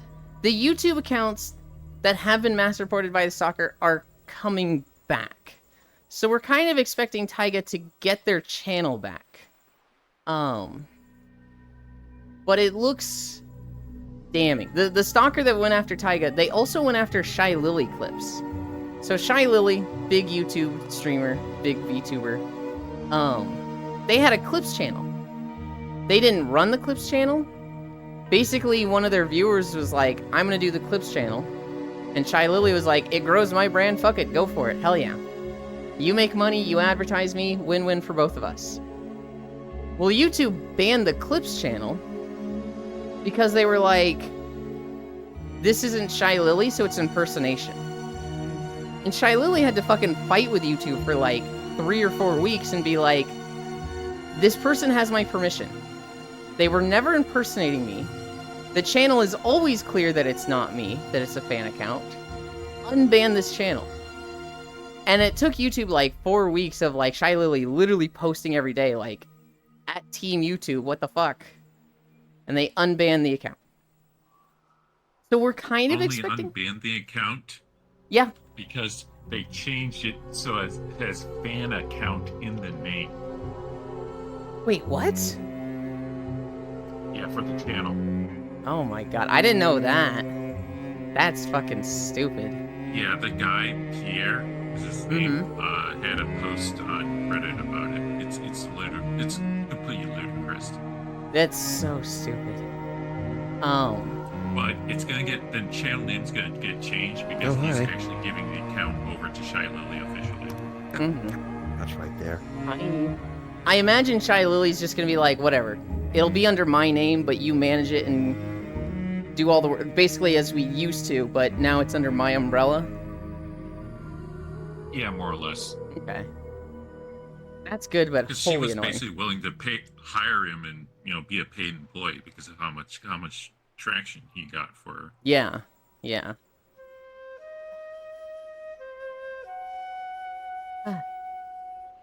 Yes, Elon, go Fox. I don't know if they've... Go ahead. I don't know if they've changed it, but way back in the day, whenever you got your YouTube account deleted, like, you'd lose everything connected to your Google account. Yeah? That was a huge issue. Well, can't be too mean to Elon. He's feeding my wife and I can be too mean to Elon. I think he's shit. One that is 100 times worse than a normal truck. Elon won't get far with it. Because the stainless steel will just fall. Elon Taiga collab, but offline. Speaking of them, remember when I said that I was almost a target of a VTuber's community? Oh god, was it Taiga? Blue Twitch? Elon was preying on their downfall. I wasn't praying. Maybe. No, I wouldn't have been praying. But I was like, I think Taiga should fail based on the document I saw that was all fabricated. Now, everybody wanted him to fail because they were like, this dude's into lollies. And I'm like, but it's art. It's not real. What I don't like is how he treats other streamers and his mods. He's really nasty off camera, it seems. But again, all fabricated. Hey, everybody's a groomer in 2024. I need a better overlay. So is Taiga cool now? I am a lemming and need someone to tell me what opinion should be. But also, I'm still not a fan of his content because the clip usually goes into fetishy areas I don't like. So I don't know if that's a healthy amount of his content, but of content. I've seen it feels like it. Elon, you have the cutest friends, Starry Eyes. I know. I know. I don't know if Taiga's cool. Global has told me that he knows something about Taiga that is uncool. And I'm like, we'll see. We know people that have interacted with Taiga. And so I feel like they would be the best to talk to. But from the situation that has happened to Taiga, Taiga is getting fucked unjustly. I don't know if that makes them cool, but they have gotten unfair treatment. If you don't like Taiga, don't feel like you need to, right? But know that, like, they have been getting a raw deal. Most people that interact with him find him unpleasant. So, like, what I imagine Taiga is like is that he's just very content-brained. It is very much like everything has to be about the content. And, like, I imagine he's a little bit of a diva and annoying to work with. I have interacted with people like that, and I very quickly stop interacting with them. You drop an ice cream, you are a groomer. You sit when you pee, you are a groomer. You be nice to people, groomer. You cut and tidy up people's facial hair, groomer. Back in my day, we called those barbers. The same one? Yeah, I'm not gonna sit here and tell you, all of you, go follow Taiga. Go support them. They're so cool. We were wrong. But they have been getting unjustly treated. The first time I ever saw Taiga, they were doing a collab with Leaflet. And they sang the, Stacy's Mom Has Got It Going On song, but it was Leaflet's mom. And that was the funniest shit I'd ever seen. And, like, for a week, I actually really got into Taiga's content. I was watching a lot of their clips and videos. And then a week after that was when the document came out, and I was like, oh, well, shit, never mind. Any suggestion for an overlay? What type of overlay are you wanting? Are you wanting an overlay for VR? I use excess overlay. And I like it when it works, but it often breaks for me. The smear campaign is fucked? Yeah. People who can only see content. I think Yuland is saying to follow Taiga. Satire. I don't know Taiga, but so I can pass. Yuland, can I go look at Taiga femboy photos? I don't know why you think I have authority over that. You can go look at whatever photos you want, Riddle.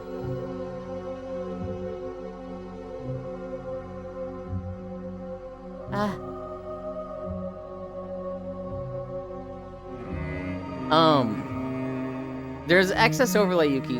What is the over one? It's like OVR toolkit overlay? OVR toolkit, yeah. I think so. Unless they changed the name. I personally really like excess overlay. But it works. When it works. But it works. Here's the thing. To make it work, the best thing I can do is restart my computer before every stream.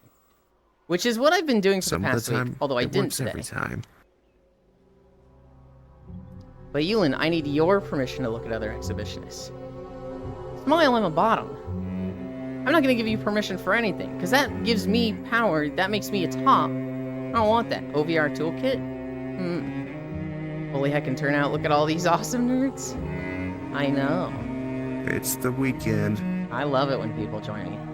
Usually people like to come for beach days, and people like to come on weekends. So when a beach day falls on a weekend, that's typically when my biggest days are. Now, every now and then we'll have like a Tuesday or a fucking Thursday where it's like, hey, you're live to 43 people. And I'm like, what the fuck? What happened? Huh?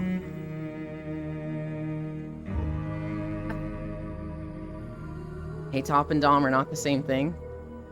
There can be submissive tops like me. You're correct. I was using top and dominant interchangeably, and I technically shouldn't. Then I give you permission. Even though I'm also a bottom. I give you permission. I am here for Icy. I have to make sure you aren't trying to drown him for fun. Why would I ever drown Icy Fire for fun? I don't like Icy Fire and would never do that. Also, I don't like drowning. I would never do that to someone else. Did I say hi, Global? I don't know if I did. Hi, Global.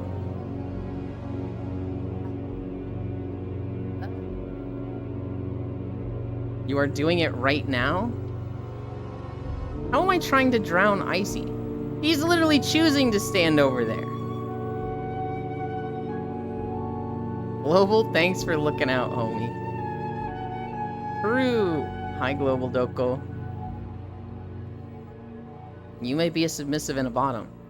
You are also an exhibitionist. And that's the you I need permission for. Drown me? I mean, what?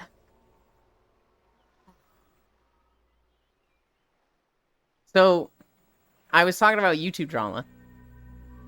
The former CEO of YouTube, Susan, I have no idea how to say this last name.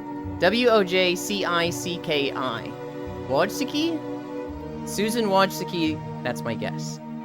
She has passed away. She was dealing with cancer for the past 2 years. And it has taken her. I remember her being, a somewhat cool CEO. I remember her interacting with some of the creators, like Ludwig. And so, it was like I actually knew her. It felt like she was Dan Clancy before Dan Clancy was around. But she is no longer with us. I'll drown you in love and affection. Was she CEO?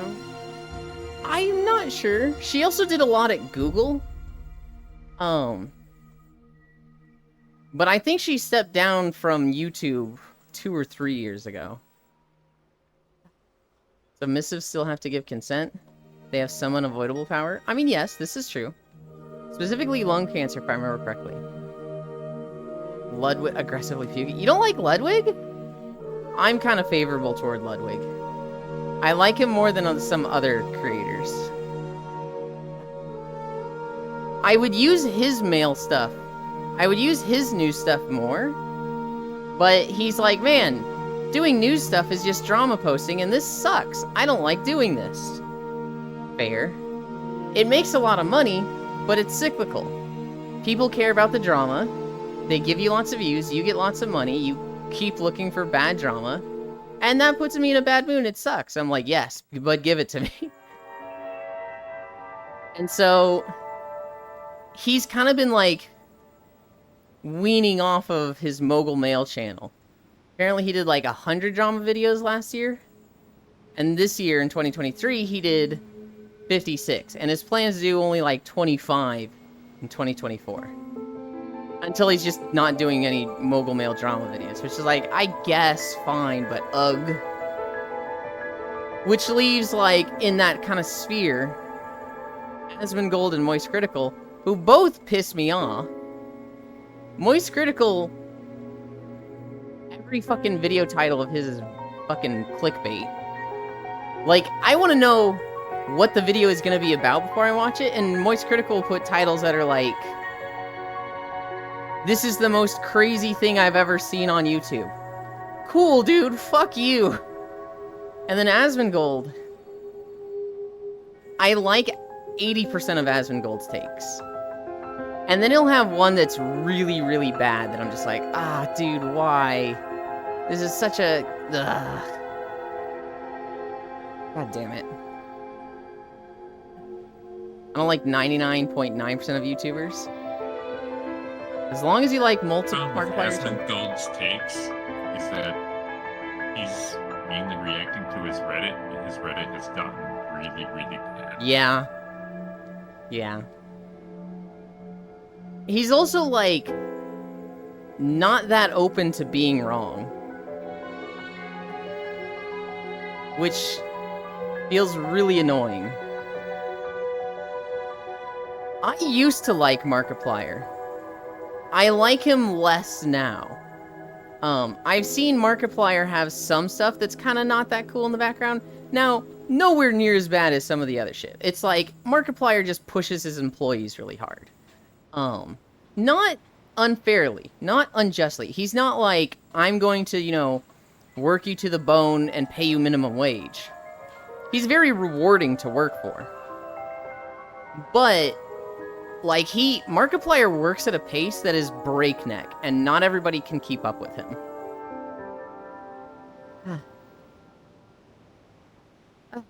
As much as I don't like Lud, this is a good move. M35, not a kid anymore. That means nothing. Mark will always be funny.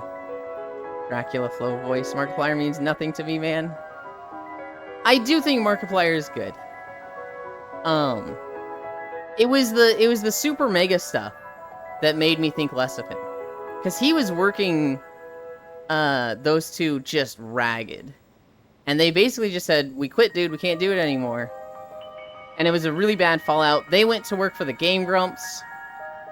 Years later, Super Mega had some really bad shit with, like, sexual assault, I think. And so it was like, ooh, that's, This is true, Mark does move quick. Markiplier do be cool. I used to really like the Game Grumps. The Game Grumps was like... I got into Game Grumps right when Danny joined. So, like, I missed the whole JonTron era. And I started watching, like, a week or two after Danny joined.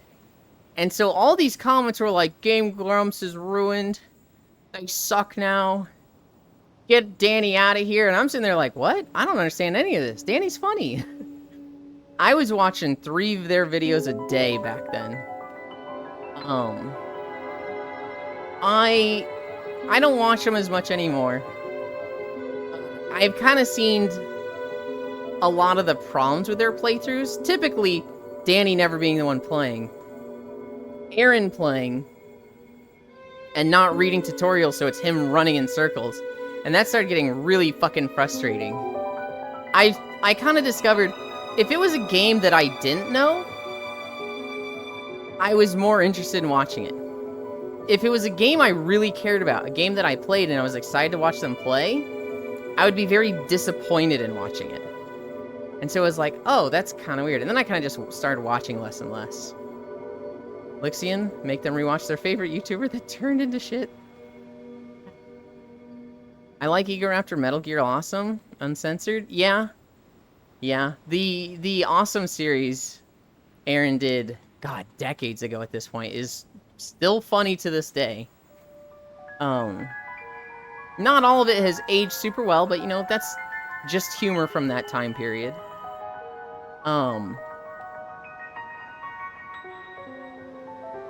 What else was, what else is kind of in that YouTube circle? Hello, Lixian Enjoyer?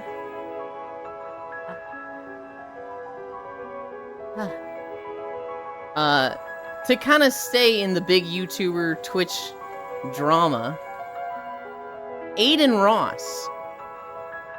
Aiden Ross recently did a stream with Donald Trump. XQC was on it. It was super kiss-assy. It was super pathetic to watch. I don't know how people like Aiden Ross, but on the stream, he gifted him a Cybertruck and a Rolex. This is illegal. You're not allowed to give presidential candidates gifts like this. If it exceeds $3,500, that's a crime. And so Aiden Ross has been called out on this by multiple people, including the fucking New York Times. So Aiden Ross is now in trouble for this, right? Well, he went on his stream yesterday, and he's like, I just gotta talk about this real quick, okay? I just gotta talk about this. Hassan Abi, that guy's fucked, okay? That guy did the whole FEC law thing, So now Trump has to give the Rolex back to me. That guy's fucked. You're fucked, Hassan. And everybody's like, do you think Hassan wrote the law that you can't give presidential candidates 3,500? Like, do you think Hassan is the... It's the law, dude. He's blaming Hassan for a law that I don't even know how old it is. He got caught, that's why. He's pissed he got caught, but he's like... Responsibility. He's blaming Hassan for it, which is like, what is wrong with you?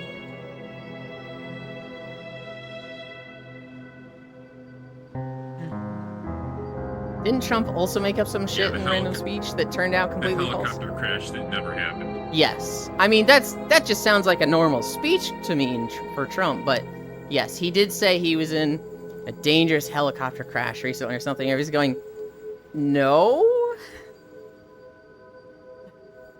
I did try to watch Game Grumps when they replaced John Tron. I think they just needed time to cook, so they're probably synced up now and should be fun to watch. Maybe when I stop watching the random bag of stuff I do, I'll give them a shot. The thing about Mark's breakneck speeds is they come with his wiring. He thinks significantly faster than most, so many people can't keep up. It aged like fine cheese. Like an orc like me like a orc like me likes to eat. I see. You presidential candidates. It's Aiden, he dumb. It kind of seems like Game Grumps are moving into the same space that Smosh used to fill, which is working out for them. Yeah, what I hear a lot is that they still do game stuff, but everybody cares most about the Power Hour stuff. Hi, Smug. Born to be freaky, forced to stay normal. God, I saw one of those recently that was really funny. It was, Born to be Eepy in a constantly woken world or something. I don't remember the second half, but it was Born to be Eepy.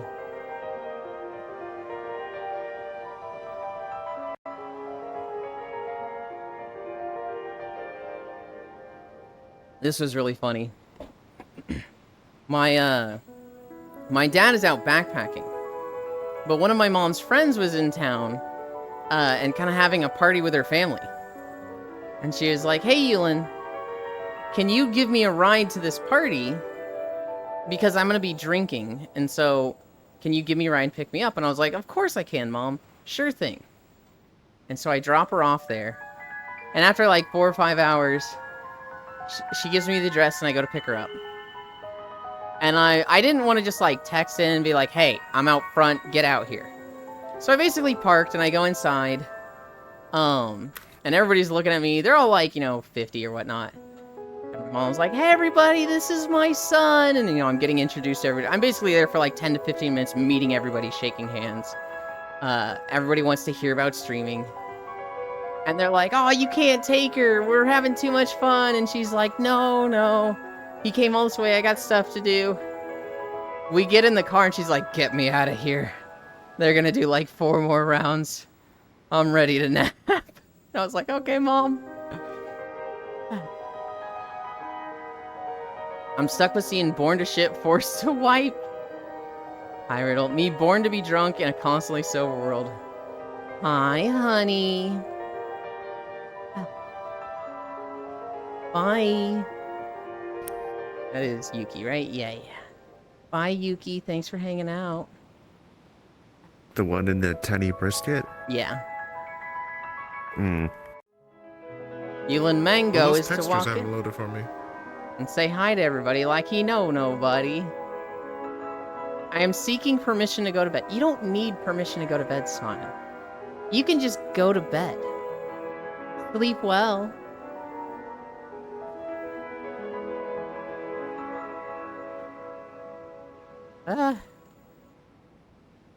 I'm seeking permission to stay up. Hi, Octomage. You've been ordered to eat. Good night, Smile. I am an EP princess in a wakey world. That wasn't a yes? You're right, it's not a yes. I'm not going to give you permission. Because I don't have that authority. That's a you decision. I'm seeking mage. Born to be breeded, forced to top. That's a good one. What? That sounds wrong.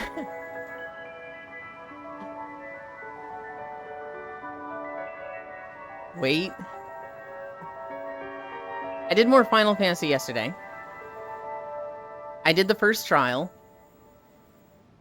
I was kind of miserable doing it. It's a neat fight, but like...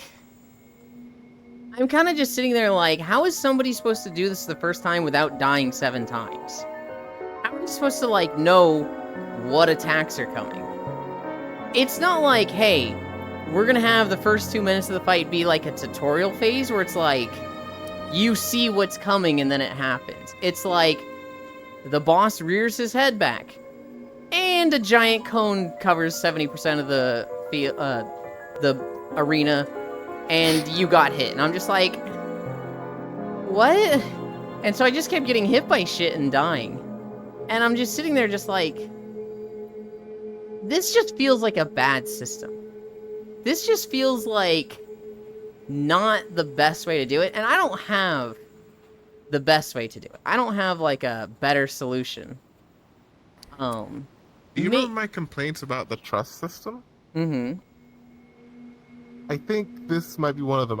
Because I remember that fight having a lot of weird, very fast mechanics. Mm-hmm. But I was able to make it through because I started just following the NPCs around because they always go to safe spots. Okay. But if I was doing that without the NPCs, I would have just died. Yeah, no, I did it without NPCs. Maybe I should have done it with them. I basically said, any healers or tanks, and Blank got an instant queue. And it was just like, there was like 3 or 4 of us that were first timers and dying a lot. I died 7 times in it, and it was just like, this fucking sucks. Like, I don't know how I'm supposed to dodge any of this stuff, because I don't know what the tells are. And I was like, how is a new player supposed to know to dodge these? And Blank was like, well, when he pulls his head back, he does this attack. And when he leans forward, instead, he does this attack. And I'm like, so how does a first player know that? And Blank was like, there are other trials where they do an attack when they pull their head back? And I'm like, okay, so they're not supposed to know. They're just supposed to eat shit. Yeah, I think it's similar to like the World of Warcraft weak auras, how that changed how they design fights. I think the trust system is changing the way they design fights now. So yes and no. Weak ores is like necessary for Mythic, but you can do a lot of fights in WoW without weak ores or DBM. In fact, most of Dragonflight, I wasn't running weak ores stuff for fights. I was running it for like my own mechanics, my own spell stuff. But I was like for the fights running base UI. Now DBM does help. It gives you timers and things, right? So like in World of Warcraft, let me think of a boss that's a good example. There's a boss that is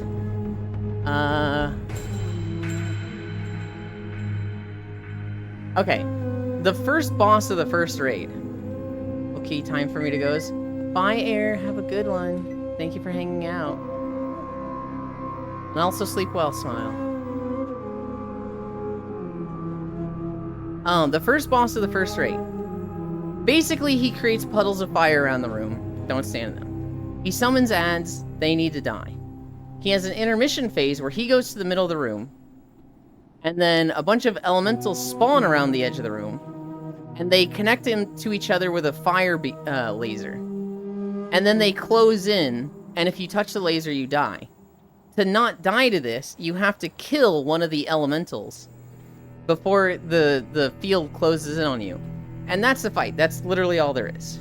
I think there's also a tank swap with like a stacking debuff on the tanks, but that's it. As somebody running no mods, you go in, and if there's fire at your feet, you don't stand in it. If there's ads, you kill them. And when you see the like laser coming around, like it's not just it goes out and wipes you. It's like it's coming towards you and it's pretty obvious that's a big fire laser. I don't want to touch that. And you'll either notice that you can target the elementals, or you'll see other people targeting them. You might not even target them because you're just, didn't notice it. But it's typically, don't touch the laser, and you won't die. Now that is not the most fair example, because that's the first fight of the first raid. And extremely simple, right? That is a very, very simple fight. There are more advanced fights where I could probably think of stuff that's like, how would you know what to do here? But typically, like, I would say World of Warcraft, they're telling you the boss is doing this. And sometimes they'll be like, the boss is doing this, do this to not die. Whereas, like, in Final Fantasy, it just feels like there's a lot of, oh, you needed to pay attention to the boss rearing their head back. And now it's just they've done a massive cleave in front of them. There's probably some, like, cast bar stuff that's like, hey, you need to read the ability they're casting, because that'll be a big hint to what they're doing. But I feel WoW gives a bit more warning for that stuff. One of the things that happened when the Final Fantasy XIV TRPG came out was it's designed really weird, and people realize that it's not a game like D&D where you party wipes and then it's a bad thing. The tabletop game is designed so that it replicates the MMO experience. So they table wipe, you go back and you get to do the fight again, and it's designed around that. So that's making me look at this and think, is the expectation in an MMO that you can beat a story raid on the first try? Or is it something that you're supposed to learn and mess up a bit and then... I would say that's fair for standard rating, but if it's required by story, I don't think that should, like, be a learning process. I feel like that should be a... like, you're literally here for story. I don't know. I'm not necessarily against, like, get good in story. I'm not against people that are like, fuck game journalists. If you want to see the whole story of a game, be good at the game. You don't get to have, like, a invincible mode where you just get to walk through everything. But I feel like in Final Fantasy, it hasn't been that for so long. And then as they get to later and later expansions, as you get to more and more content, they have to make it harder. Or at least they feel like they have to make it harder. So the story stuff has been getting harder. Like, I look at Ultima and the Praetorium stuff. That shit's not hard. That shit is like, even after the rework, is like very simple mechanics. You know what's gonna happen. If you have eyes, you don't stand and stuff, you don't die. But then you start getting to stuff like Shinryu, and it's like, oh, you were standing in the wrong spot when this ability went off that you didn't know about. You are now off the platform, fuck you. And that just, I don't like that for story. I think I just kind of got used to that happening around Shadowbringers, especially with those last few dungeons and trials. The very first dungeon in Shadowbringers did that to me. With the final boss that puts their arm up and they smack half the arena, I was like, what? How was I supposed to know to dodge that? And it was like, oh, you gotta look at their arms. Yeah. I was like, what? Why did they just change the whole system?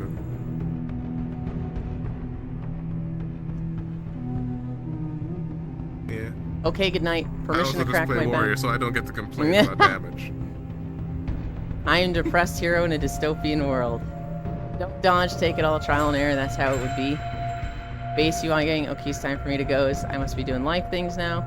Bye-bye, US Air, cast Divine Shield. I don't know, I was told if you don't run mods in WoW, you are playing the game wrong. I would say WoW is better with mods. And, like, WoW is made to be so accessible for mods that, like, there's thousands of mods to get and play with that do enhance the gameplay. But, like, to say it's wrong, I don't know. That's like a Minecraft take in my eyes. That's like somebody playing vanilla Minecraft and having fun, and the person who's played, like, 10 different modded runs is like, if you're not playing with mods, you're wrong. It's like, no, vanilla's still good, but, like, mods are cool. Do I see the cute and adorable Freya? Hi, Nick. You do. You see Icy Fire, Freya, Senril. We have Chernobyl off to the side, and I think I have some people behind me as well. Logitech is back there. There's a pixel back there. Pixel's back there.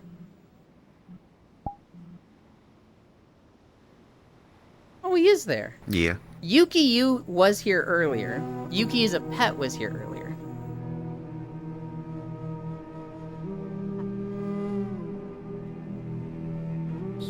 I got news. Yeah? The fucking alpaca avatar got deleted. No! That's why you're not the alpaca. No, rip. We missed. Now you get to be an enemy girl. Yeah, now I get to be an animal. Man, this is so sad. I'm so depressed about this. What the fuck, Eulid?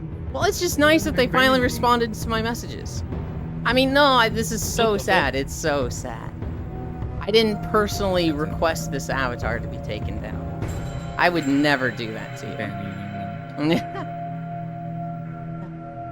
I have the WoW GT card game.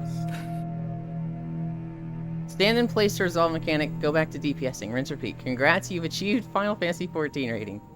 Hi, Ty. I think I fixed some control. I wonder what Terra rating was like, because it had similar area mechanics and such. Mm-hmm. I've never looked at what its raid scene was. Was I it different? also- Was it more complicated in 14? I never looked at its raid scene either. I've done Destiny 2 raids, which is very much not about the damage. There's definitely damage phases, but it's more like do the puzzle to get to the damage phase, which I hate. All of our riddles. I bits. I also did WildStar Dog rating. bottom. God, WildStar rating was so good. WildStar rating was like essentially as much of a bullet hell as you can make it in an MMO, while also, hey, maintain your DPS. So like, the first boss of the 40-man raid was called X89.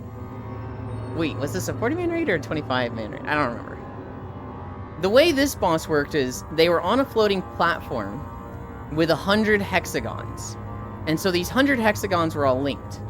And the boss had, I think it was 4 attacks. He had a tank swap, so it's like he does a dot on tank, and when you have that dot, the other tank taunts. They had a breath where they would do a 360. So they would just do a laser, spin in a 360, you had to run around them while they were doing the breath.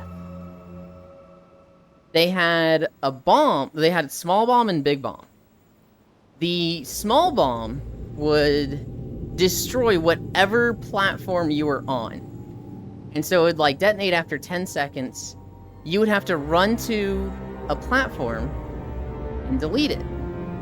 So like the bomb would go off, that platform would get destroyed. You needed to be moving and like jumping as it went off so that you wouldn't fall the moment it destroyed that platform. Which I said there were 100 platforms at the start. This is essentially the enrage mechanic because you're gonna run out of platforms. And he's putting one of these out like every 10 seconds or something. That's Experiment 86, right? I thought it was 89, but yes, that's Experiment 86 or 89. The big bomb would destroy like 50 platforms. This thing was massive. The proper way to handle this mechanic, hi Jan. The proper way to handle this mechanic was to jump off the platform entirely, but not hit the ground before the bomb went off. When the bomb went off, it would launch you back up, and then you could fall onto the platforms and survive. The really hard part of this fight was that you had to be managing the bombs. You had to, like, go out.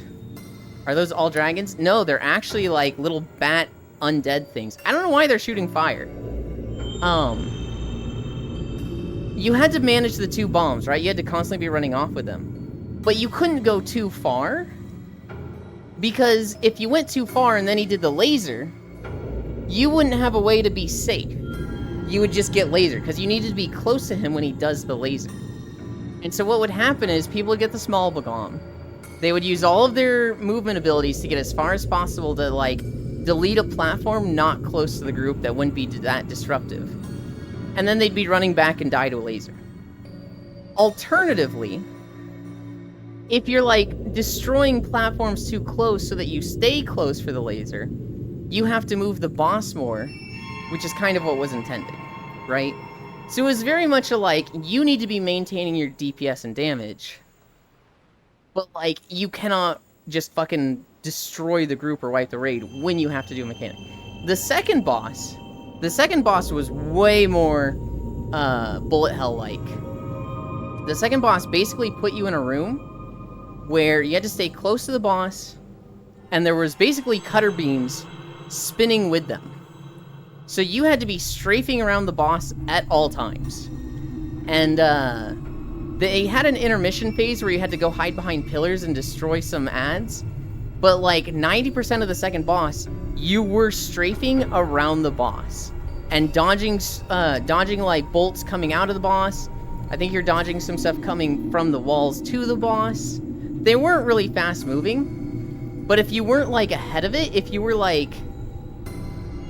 if you were staying right ahead of the cutter beams and just strafing only when you had to, you would corner yourself, and it's like, oh, I either get hit by the cutter beam and die, or I get hit by the slow-moving projectile and die. Shit. It was marketed for the hardcore player for a reason. That was my favorite rating, Yuki. That was, like, the best style in my eyes. Stand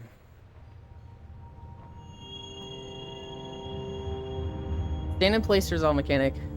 Wow. Pray, may I please pet the tail? There was a Genshin expansion. That I hate. The music people under the sea. I hate the puzzle storytelling crap. They lock the camera and annoying the fuck out of me? You can't play Minecraft wrongly, fuck elitist. That water looks cold. It's very cold. This is, Northrend? Why do I feel like that's wrong?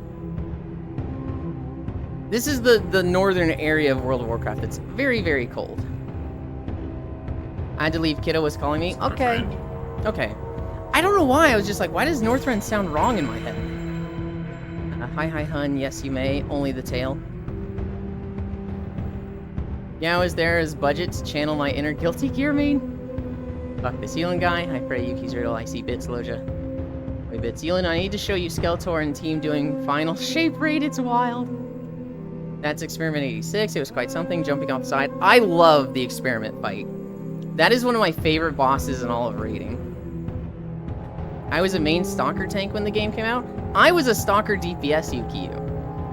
I was a Stalker, but I didn't play the backstab spec that every single Stalker played. I played clone concussive kicks. And the first time we killed Experiment, I was top DPS. Now, to be fair, I was one of the last 10 alive, because we got to the point where we were like, if you have bombs, we have 2 platforms, kill yourself. So, we were kind of like, you know, triaging, and not everybody made it to the end. But I was top DPS.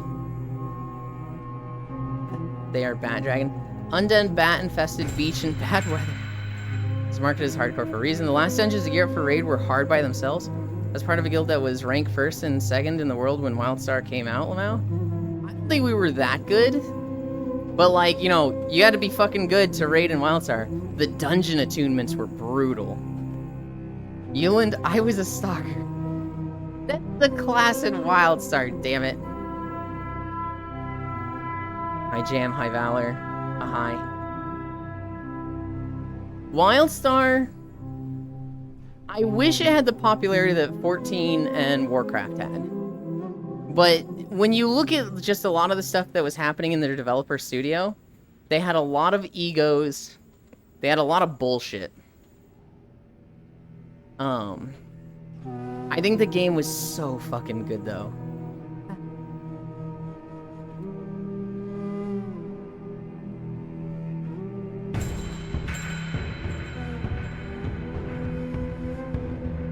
When the game came out, I played a Stalker.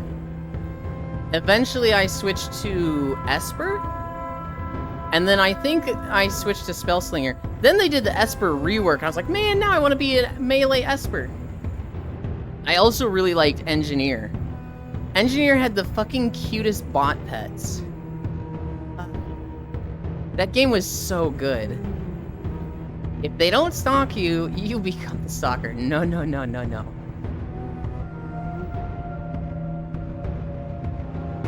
Alright. I have 3 Olympic stories.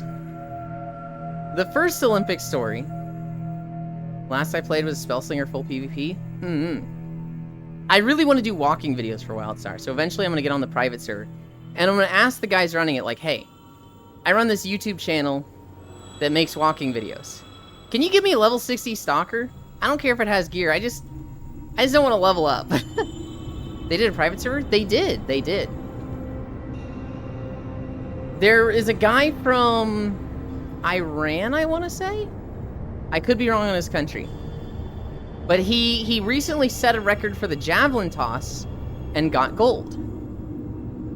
Turns out, he didn't have the money to compete. He just, like, didn't have the money and wasn't gonna make it. And then his village pulled money together so that he could go. And then he just fucking kicks ass and wins gold for them. But, like, dude had no coach, no training, just liked throwing javelins and looked up throwing javelins on YouTube. And just set a world record and won gold for his country. What a fucking boss. A level 16 stalker.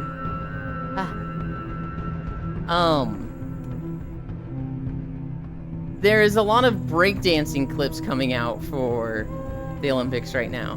Because in breakdancing, I wish Air was here right now to talk about this. In breakdancing, there's typically, like, the score of how fucking cool was that move. But they don't score it that way in the Olympics. It seems like in the Olympics, let's go. It seems like in the Olympics, they score based on how many moves you're doing.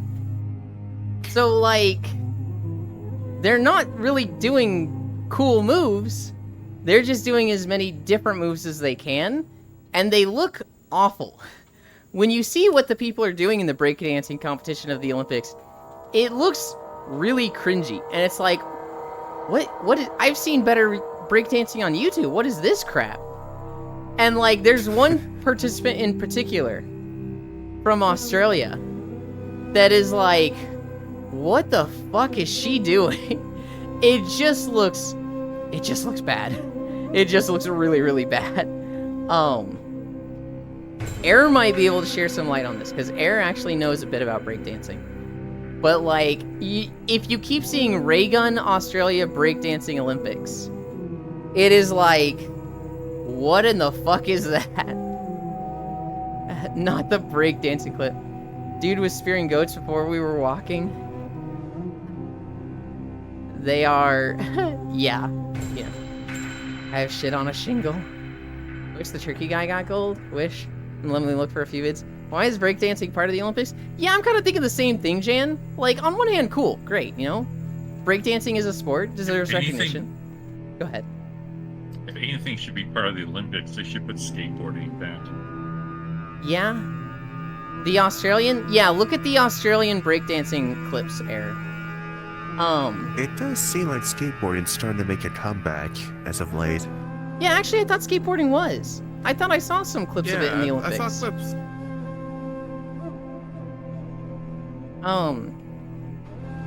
Cringy, if I do suffer from seizures, I would suit them. I don't know. You can see, like, absolutely amazing breakdancing stuff on YouTube from competitions. People just spinning like a fucking helicopter. And then you look at the Olympic stuff and they're just like... it's like, what the fuck was that? I'm really waiting for Air to, like, be like, I have no words for this. I condemn this. Good lord.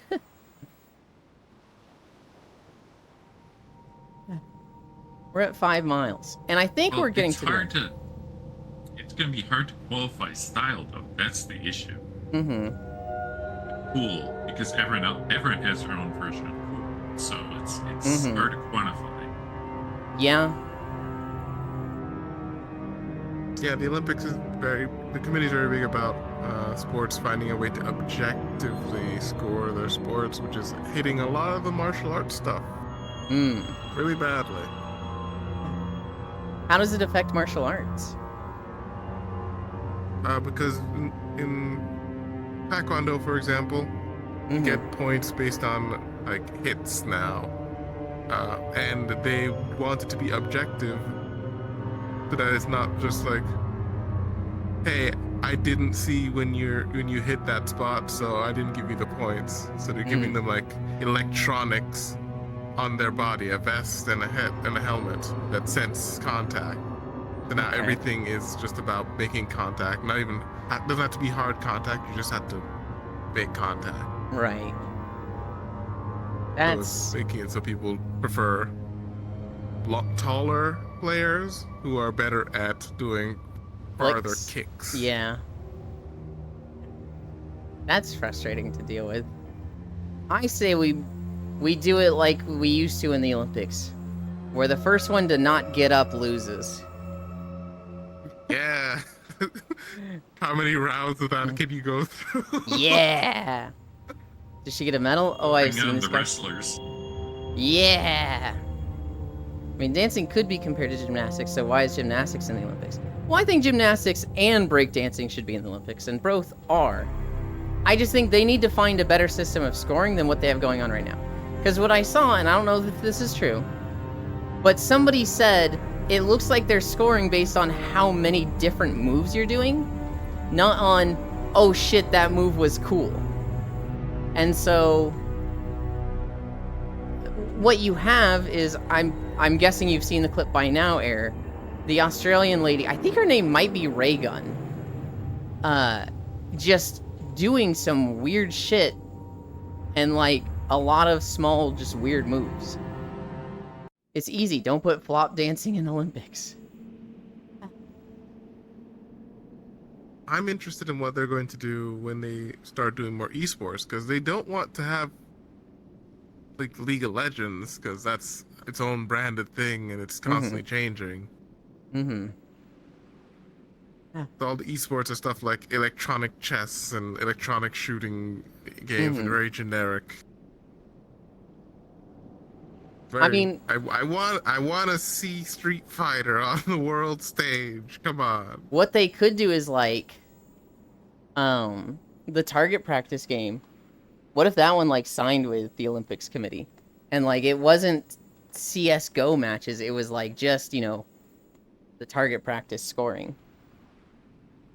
Just aim training? Just aim training. That could be pretty funny.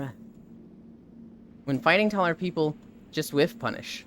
They spam range, so just air juggle them with a just framed skyrocket. Hit the optional combo to carry them to the wall and you win.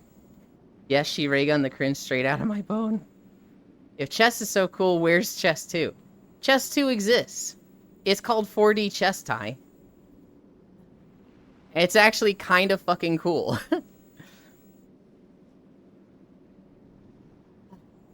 In 4D chess,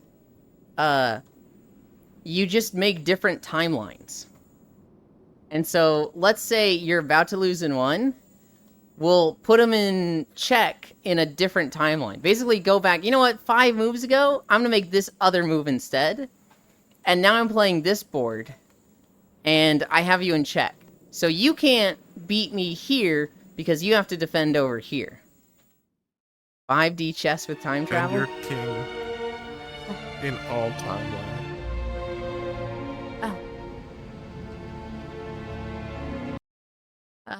5.2 miles. You guys need music. There's no music here. Because while this map is super pretty, it's fucking There dumb. is music. It just plays every like 10 minutes. God. Yeah. Where? Oh, we can go to Sharpedo. Oh, here. Okay. There it is. Oh, is this map fully explorable? Is it? You should go to the shark. Can you get by anywhere clicking on that up stone on the over there. rocks? Hmm. Through this? Ah, Yeah. okay. There Ah. he is. I close this. I open this. I close the YouTube video from earlier. I'm not gonna stay here too long.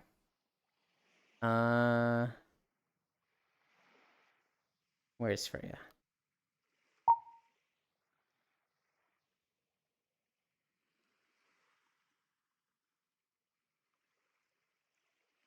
Right there.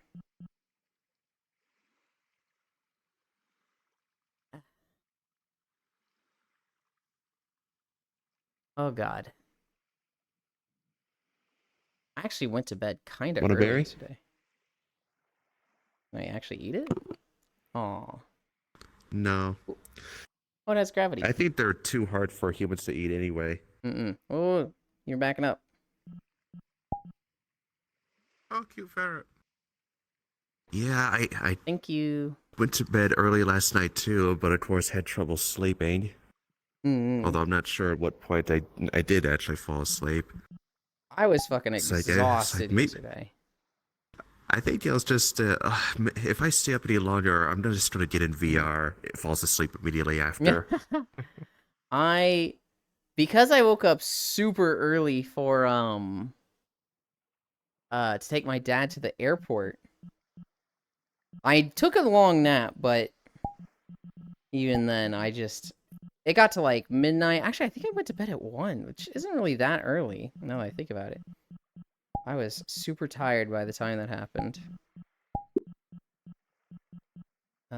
Friends. Drop portal.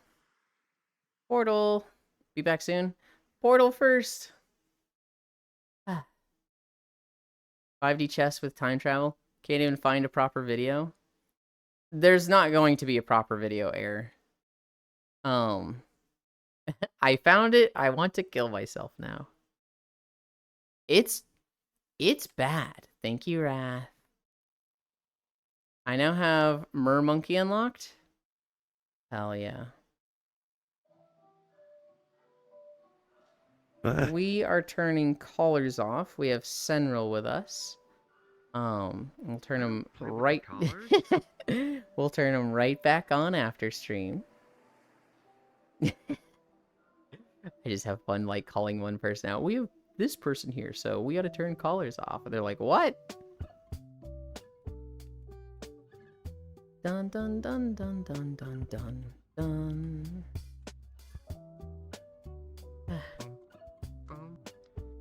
Yeah, I get it. He wants me to play with the collars. Oh, absolutely. But I mostly just did that as a joke because it's fun to be like, this person's here, so we need collars off. And they're like, huh?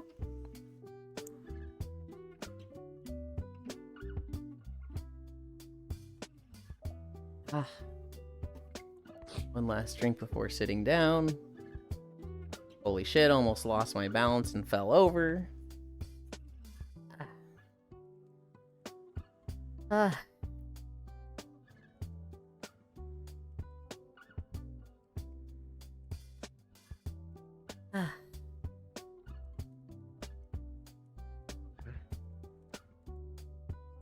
Can't see anything underwater.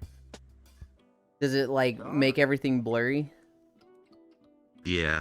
Hmm. Although the depth stays the same, which confused me. Hi, Gale the Magic. Let me try that again. I mean, she got nuked in 3v3, which is expected, and apparently it was qualifying. So it didn't make it far, I assume. Nice throw, Yuli. It didn't go anywhere. And sorry I didn't say hi early. Also, chat, sorry. I was working all around. You don't need to say sorry for that, goofball. I would put a collar on Yulin and walk him around the neighborhood. Jesus! I might join So again for either nap. drowned or fell off the map. Oh, no. Hi, Because suddenly Violet. I couldn't see anything, and then I'm back at the spawn. Oh. That sounds like fell off. It's like, maybe I... Well, that could also Yeah, be I think I drowned, went though. too far. That sounds like both of them. Well, some maps do have a drowning feature with the swimming, but there's no swimming out there. Yeah, but also like, imagine putting a drowning feature in your comfy map. Some people have done that for The final immersion. comfort. The final comfort, no. Oh my god. Ah. I'm not floating. Yulin's just buried in the sand I am a little buried. or blanket. I thought it was better for the camera angle. There we go. I just had to place my way down a little bit. So there was the guy that threw the javelin. There's the breakdancing stuff. There is a fucking incredible story from gymnastics. So, in France, there was a girl named Kalia Nemours. She was a French gymnast, and she was more than good enough to compete for France. But they were like, "Oh, if you're going to compete for France, you have to move for Paris, and you have to work under our coaches." And she's like, "I'm not working under your coaches. I have really good coaches, and I'm going to continue learning from them." And they're like, "Well, if you're not going to sign off under our coaches, then you cannot compete in the Olympics." And she was like, "Okay, I'm not competing in the Olympics then." Well, her father is Algerian and has Algerian citizenship. So she goes and gets Algerian citizenship, and she's like, "Hey, I live in France. I can't compete in the Olympics under France, but I have Algerian citizenship. Want me to compete for you?" And Algeria was like, "Yeah, fuck it, sure." And so she goes to Paris for the Olympics under the Algerian flag and wins gold. She wins gold in Paris, in the city they told her Nice. to move to, with her coach that she didn't switch to. Just a massive fuck you to them. And like, honestly, they kind of deserve it, because they were like, "You have to do it our way. You have to work under our coaches, and you have to work, you have to be in Paris." Which I understand why a country would do that. I understand why they were like, you know, we want our best chances. We don't want to like everybody to be like, "Oh, my coach is so good." You know, we want everybody coordinated under the same coach who we consider the best coach. Now, they were just fucking wrong. And that didn't work out for them. So, rip France gymnastics Massive team. win for Algeria. Massive win for Honestly. Algeria. Honestly, massive win for the girl, Kalia Nemours. The fact that they were like, "You have to do it our way," and she was like, "Nah," and still won her way is like, way to fucking, like, that's just playing League of Legends when they're like, "You can't do this," and you're like, "Bet," and you fucking carry the team. That is like world stage levels of, you told me I can't, and I fucking did, and proved you wrong. So like, God, that's so fucking good. Do you have any other stories? I kind of mentioned it earlier. The Shy Lily Clips channel was restored. And a Jack in the Box employee lost their job, and they've been charged after a drive-through window shooting. Oh. So basically, this guy goes Wait, through the... they did the shooting? Yes. So basically, this guy goes through the drive-through Jack in the Box, is unhappy with his order. He goes back through the drive-through, and he's like, "You fucked up my order." And he starts throwing all the food at them, just like throwing it in the window. And this poor kid, who's like 16 years old, he's like just taking it. He's just trying to like close the window, and he's like, "Sir, you can't do this, sir. Please stop." Getting like fast food and soda drinks thrown all over him. Well, his manager, like, basically pushes him to the side and, you know, starts arguing with the guy. The manager walks away, comes back with a fucking gun. The person in the car starts driving away because, you know, they see the gun. And the manager shot at their car like a few times. And so, it's not attempted murder. Apparently, attempted murder is very hard to prove in the court of law. They were just trying to intimidate, just trying to injure them, which is different. But it's like, holy shit, what the fuck? Yeah. I feel really bad for fast food employees. So, like, On one hand, I'm like, I mean, this guy was throwing food. Maybe the world would have been a better place. No. You can't wish death upon people. You can never wish death upon people. But, like, this guy is also scum, so if it happened to anybody, I'm glad it was this guy. Never? Really? So, no. There's some people that I think the world would genuinely be a better place if they died. I think this is kind of weird, but I've categorized my levels of hate into 4 groups. There is hate that's so weak that I don't even think there's something wrong with you. It's like, I just don't get along with you. This is like that friend that has a friend that you can't stand, but like, you just don't like them. But your friend thinks the world of them, right? So it's like you tolerate them, but you just want them to go away and don't ever want to be friends with them, right? That's like level 1 hating in my eyes. Level 2 is like, this person has done some shit. They fucked up and hurt people. But you see their motivations. Like, you see why they did it, and it makes sense. They're just wrong. And it was usually stupidity and not maliciousness, right? Level 3 is like, you hurt a lot of people and it was absolutely malicious. I think they're redeemable, but like, I still think it's wrong to wish death on these people. I think, I want them to get punished, I want them to go away, I want them to go somewhere else. But I don't want them to suffer, I don't want them to die. And then level 4 is like, you have hurt people so much on a grand scale. This is stuff that's like, you're the CEO of a banking corporation that has wiped out the retirement funds for 6 million people. When it gets to that scale, when it's like, you have actively hurt that many people, then it's like, I just want you to die. There's no redemption.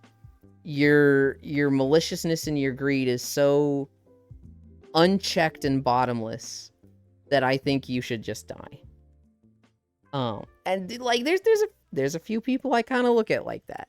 They're all like really big influential people like Jeff Bezos, Elon Musk. But like, you have to hurt a lot of people to get to that point in my eyes. I think they should be forced to work retail for a year. In fact, I can barely say wake. You just need to be woken up more, Icy. Violet, Freya, Yuki. You can't do this? Yeah, Cat, sorry, wrong chat. That's okay, Ty. I won't bring attention to that anymore. I know what happens. You say no, I say yes. Hi, honey. Attempted battery with lethal force. Base manager. Also the breakdancing. I assume they've banned a lot of moves since they have big chance to break bones or your neck so you don't see the craziest moves. I would also, like, not be surprised at that. I know the Olympics figure skating is like that, where, like, the backflip is banned.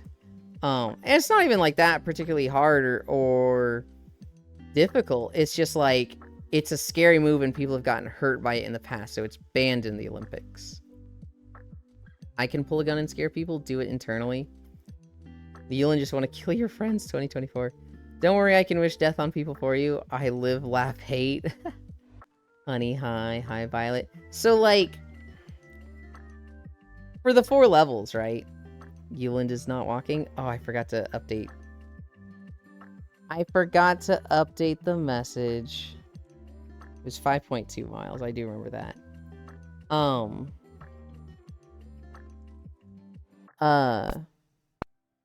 There's a few people that I know that I'm not going to name them out because I see them regularly that I just don't really like. Them and I have just never gotten along. And like, if I was ever alone with them, I would just say like, yeah, I don't want to hang out with you, bye. But like, one of my dear friends is really good friends with them. So it's like, I don't hate them. I just dislike them and want to see less of them. Level 2, a good example of this would be Hazard. Hazard was somebody who they were a streamer on VR chat. They committed multiple crimes of basically faking charity donations, where it was like, I have cancer, donate to me.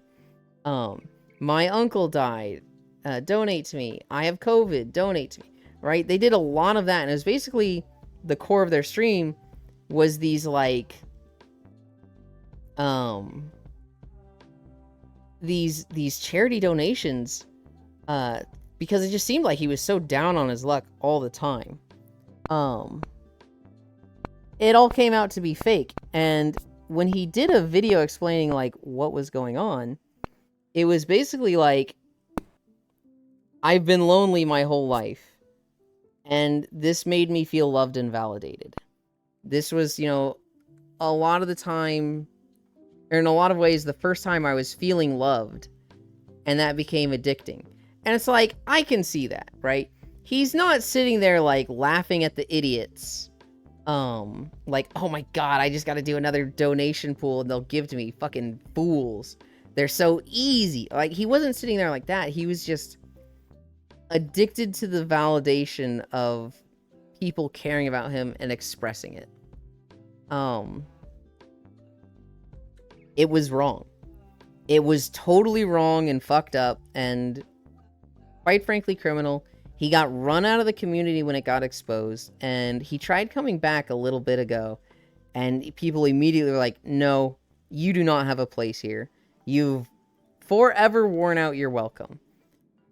And quite frankly, I think that's how it should be. But Pixel.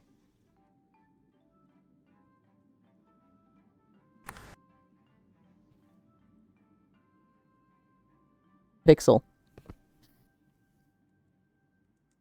Yeah? Someone went and got you a present. Oh.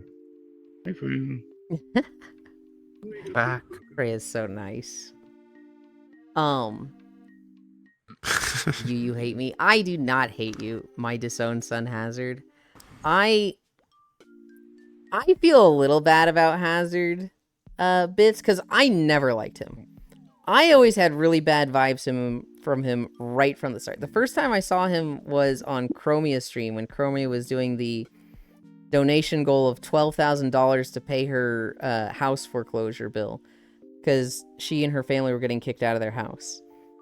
And the community, like, fucking surged and, like, took care of Chromia and donated the amount. And Hazard, the first time I saw Hazard on this stream, Chromia is, like, crying. She's literally crying at meeting the donation goal. She's just broken. Oh, yeah. Who's the tattooed girl next to Loja? That is Yuki Unworthy. Chromia is crying, and Hazard's, like, talking for her and thanking everybody and kind of talking about himself a little bit. He's kind of like, I'm Hazard, and nobody's known Chromia longer than me.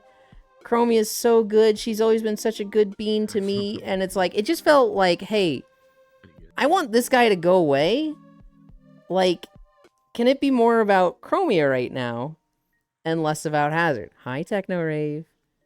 Am I allowed to be in your stream one day? You're allowed to be now, goofball. What the heck? There's two of them now. And they're flat. When Hazard got partnered, Hey, It's spreading. not that flat. when Hazard got partnered, he went to every single stream he had the slightest association with and was like, look, I'm partnered. And it was just like, I get it, he was celebrating, but at the same time, I was like, to me, this just looks like advertising yourself in other channels. I was like annoyed by it. I also heard from a friend that he was very clingy with girls. So like he would basically like, oh, hey, let's hug, and then just like motorboat their avatar. And it was like, hey, that's really fucking weird and don't do that. And so I heard a few stories of him doing that. I never liked Hazard. When he got exposed, people like wanted him to die. Like he got told to kill himself a lot. And I don't remember if he got doxxed at all. And admittedly, you know, he scammed a lot of people and that was fucked up.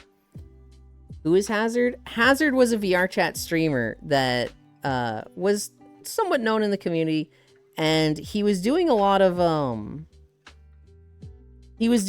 donation goals because it just always felt like something was going wrong in his life. At one point he had cancer, donation goal. At one point his dog died, donation goal. At one point his uncle died, donation goal. At one point he got COVID, donation goal. At one point he got COVID a second time, donation goal. How long was this? This was in like 2020, maybe early 2021 that he got canceled. If you'd seen him, he would have been like a blue gecko or a blue dragon girl.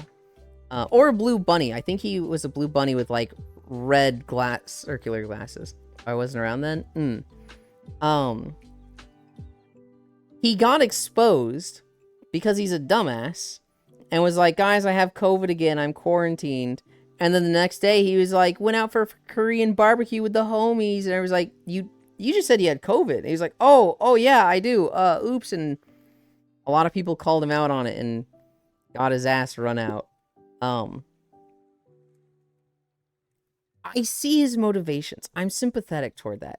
If you were in a position where you felt really alone, you didn't have like a lot of friends, you didn't have a lot of family taking care of you, and then you suddenly had just this outpouring of support on VRChat, it was like, I can see that being addictive. I can see that being like something you come to crave and become dependent on. It's not good. It's not right. But like, I can see them being addicted to it. And I can see the motivation for it. They were wrong. They were 100% wrong. They deserve to be run out. But I can just understand it. But like, he was one of the people that talked about the tourists that would come around VRChat to take advantage of generosity in the community and did exactly that. Yeah, and like, he's fucked for that. VRChat is better now that he's gone. But I put him at that stage where it's like, I can at least, I don't think it was entirely malicious. I think he was just an idiot and over in his head and not in control or disciplined as he should be. I don't think his goal was to hurt people. Euland is so woke right now, for real. The third level, this is where I put people like Arcadum, where like, they knew 100% they were doing. They knew like what they were doing was hurting people. And they or Ninja Mute. I'm actually unfamiliar with Ninja Mute. These are the ones that like, I don't see any motivation in it. Well, I don't see any like sympathetic motivation. What Arcadum do? Arcadum was extremely manipulative and a sex pest. And so Arcadum grew big doing Dungeons and Dragons streams, D&D streams. And he ran multiple campaigns, and he had like this mega campaign at the end where all the like 10 campaigns that he was running all came together. Well, he wasn't really that good of a DM in like teaching people and making it fun for them. It was very much a huge content thing because like D&D was popping up. Well, he still streams. I know he does. Hi. D&D was like getting popular on Twitch at the time, and a lot of the biggest streamers were participating in this. And so a lot of people that got him started and like were near or around the earlier campaigns were very interested in this. And so he was using this to like, basically get sex out of them. He was like, hey, ERP with me and maybe I'll get you in a campaign, or, show me nude pics and, I'll see if I can get you in a campaign and whatnot. He was also like, of the girls he was interacting with, he was like just being super shitty and doing things like, hey, I don't know if you heard what these people said about you, but I don't believe it. I know you're a good person. And they'd be like, fucking what? And he'd be like, oh, you didn't hear? Yeah, all these people were like talking about you behind your back, but like, I don't believe them. I'm on your side. And so he was just causing drama like that. And he was doing it to isolate people. He was doing it to like get girls to not have their friends and only be interacting with him. And it was super fucked up. And like after like a year or two of this, some of them started talking to each other. One of them was like, yeah, we used to be such good friends. I don't know why you said this stuff about me. And then the other girl would be like, I didn't say that at all. You said this about me. And they were like, fucking what?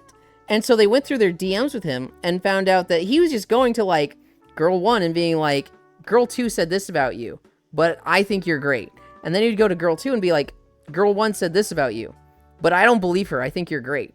And so he's literally breaking up friends like that so that they were isolated. It's a very manipulative, very nasty thing that he was doing on a scale that was kind of, I don't know if it's been done before. Eventually, all these girls were like, okay, we need to find every single person that this dude has ever talked trash to us about and go talk to them. And so eventually they like it was like 10 girls that was like, yeah, we find out Arcanum has been lying the whole time. I never said shit about you. I thought you were saying shit about me. And they coordinated writing 10 different TwitLonger documents.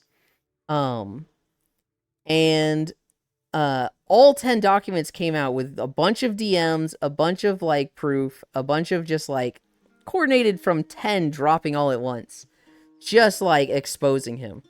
And when that happened, something like 50 more girls were like, yeah, this basically is my experience with Arcanum. He did that shit to me. And it was like, it was a lot of people we knew on VRChat. And it was like, he basically got ran out immediately.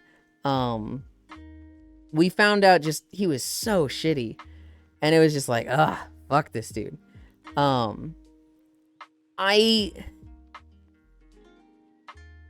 I know he still streams on Twitch.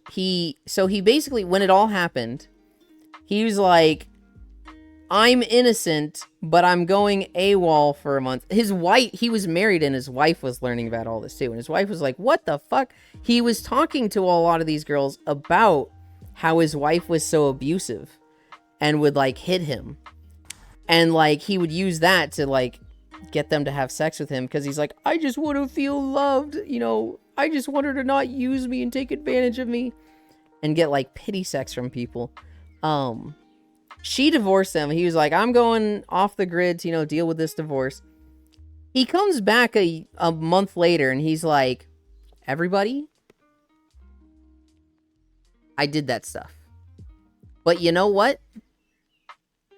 I have found God. I'm a Christian now. I'm reformed, so you can't be mad at me. Oh, no. And everyone's like, yeah, no, go fuck yourself, dude. He still streams. I think he gets like 100 viewers. I haven't kept tabs on him in a while. But like, fuck this dude. I still think he's redeemable.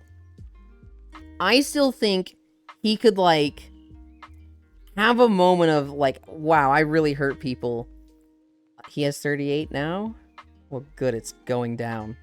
I still think he could have a moment of like, he becomes a better person, starts trying to like, not make up to the people that he hurt, but like starts trying to like atone for what he did. I still think even a shitbag like him is redeemable. I don't think he's like directly responsible for the deaths of thousands. You really do try to look for the good in somebody. Holy shit. I do. I think even somebody, it's unlikely. I think somebody like Arcanum will most likely never be redeemed. And I think if he just had a heart attack and died, the world would probably be a better place. It probably would be. But I think there's the potential. I think there's the potential that he could be. Euland is the chaotic saint. I'm like way behind on chat right now. Euland, am I allowed to be in your stream one day? Yes, looking good, Yuki. No, I will hug you. Techno, I think you've been here for a week. I'm at work. Technograve I've known for a while. They've been around stream even more than just this week though. I'll try to join tomorrow then. You can, Technorave, if you're on the friends list, you can join whenever you want. I'm a first-time chatter. Not Bit's level, but enough for being free for her. What?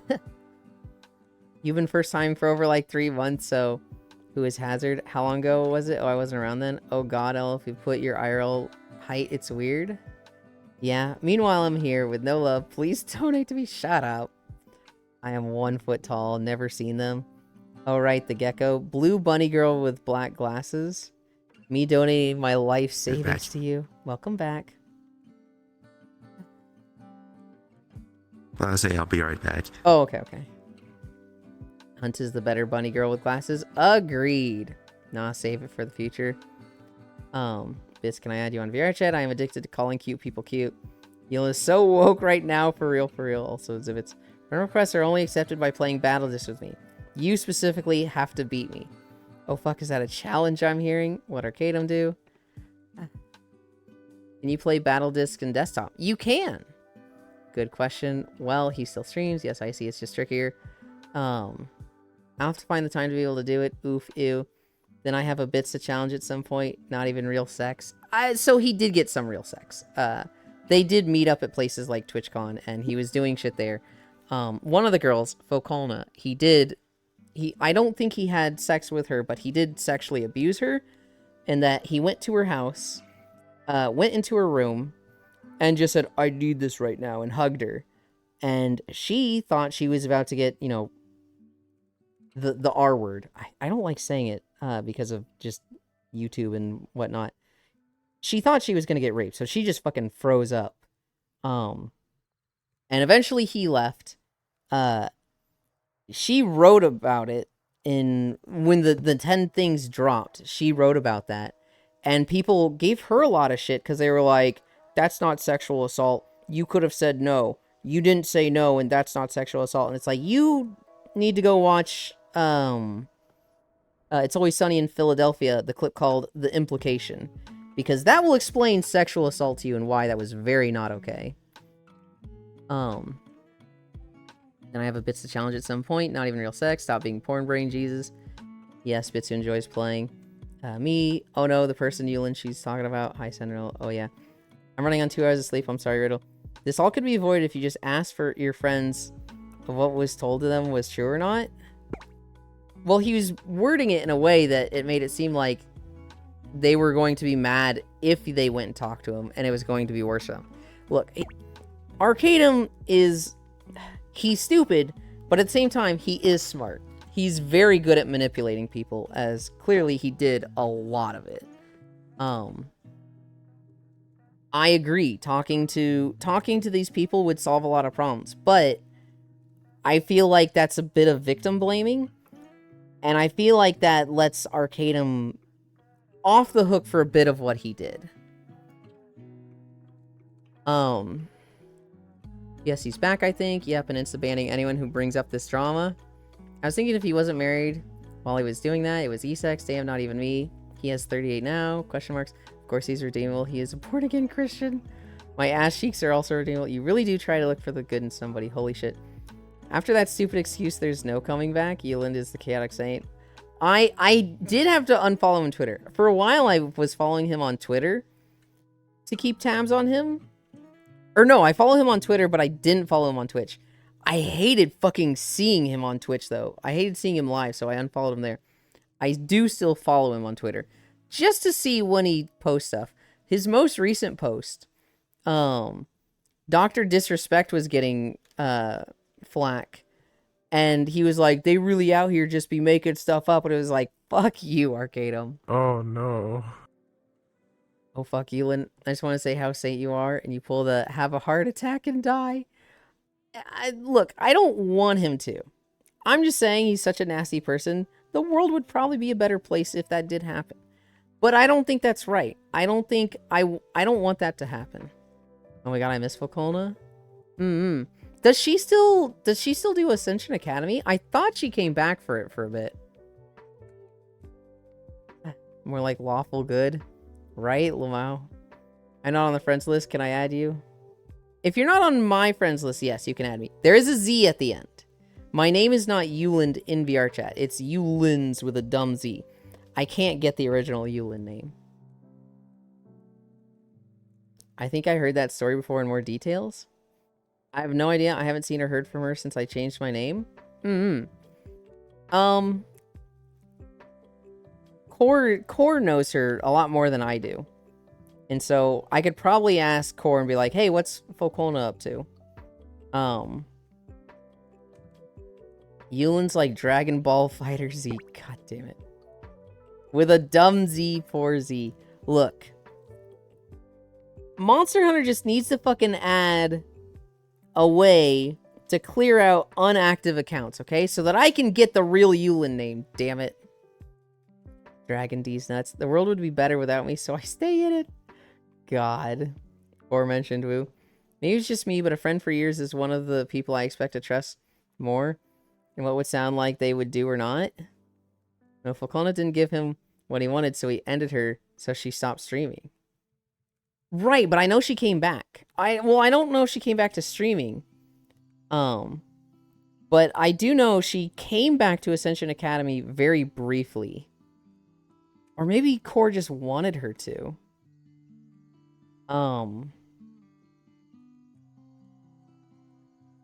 Time to go back to work. Bye, guys. Love you guys. Be sure to eat bean burritos.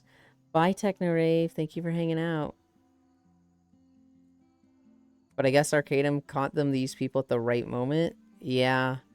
I mean, so, I don't think she has. You would know more than me, because you actually watch Ascension Academy. Her last stream was 1 year ago? Yeah, I mean, One of the ways... Go ahead. One of the ways Arcadum was able to, like, hit a lot of, like, women content creators was because the VTuber scene was growing, and he was doing a lot of VTuber campaigns. Yeah. It was basically like... It was literally standard, like, movie industry connection things where it's like, this guy's awful. You know he's awful. But everybody is connected to him. Everybody is working through him. Everyone is benefiting through him. So you are going against the golden child of the industry at the moment. And that's the position Arcadum was in. And he fucking knew he was. It was like, if you tried to cancel him, you had to convince everybody that you were right and he was bad. You also had to convince people you were right, he was bad, and this Dungeons and Dragons thing that is absolutely benefiting their career, they need to abandon it to side with you. And so it was very much like, there was probably some people that knew what he was doing was wrong, but it was like career suicide to go against him at the time. And so it was just, he was the golden child, and it was like, going against him was insurmountable. It was just like, you were throwing away a lot and risking everything to challenge him. He turned all of Falcona's close friends against her. I remember his campaign with Baru. Yeah. Instructions unclear. I ate toe beans from furries instead. When will we do our D&D campaign in Discord? If you guys want to do a D&D campaign in Discord, absolutely go for it. I have no intentions of ever playing D&D. I learned about myself very early on that if I do something fun, that's roleplay based, that's D&D or similar, roleplay on VR chat, roleplay in the game, D&D, I will have a lot of fun the first session.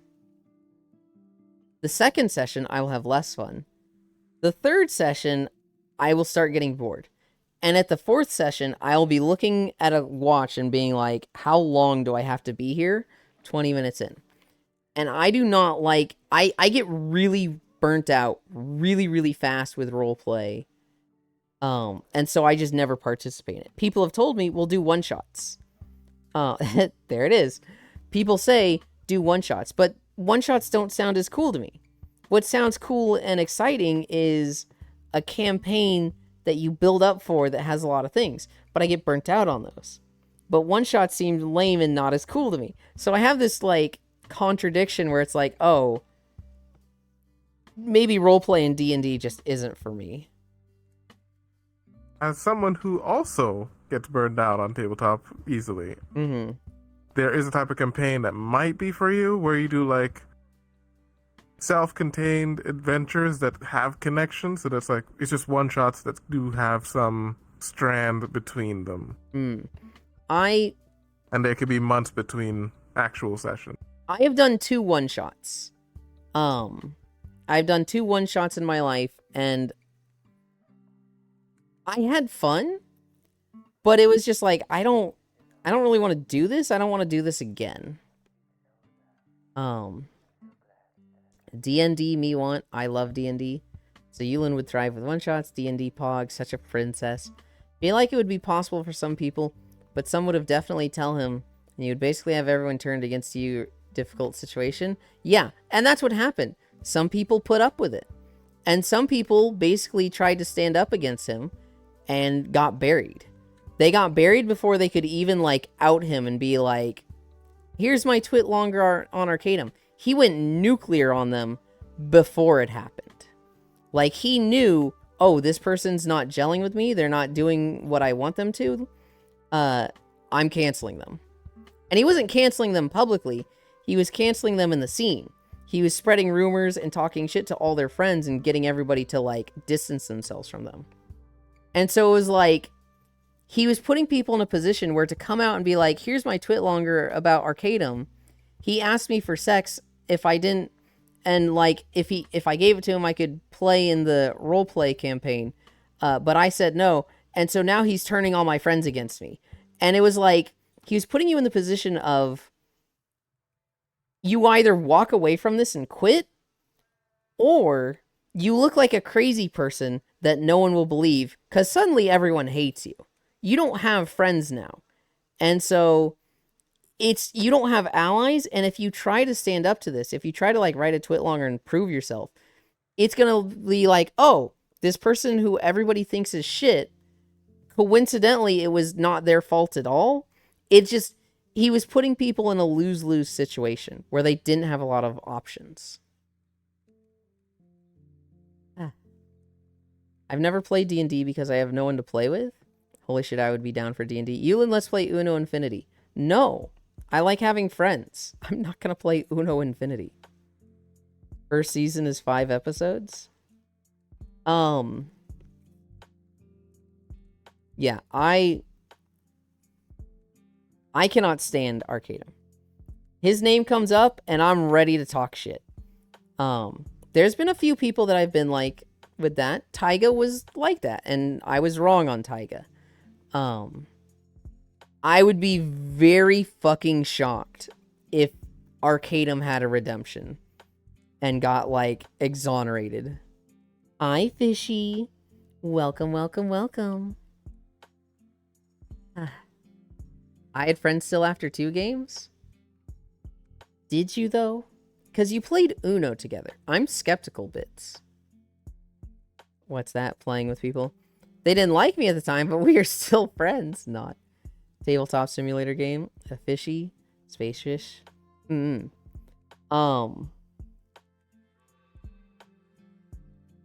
Yeah. That's my levels of hate speech.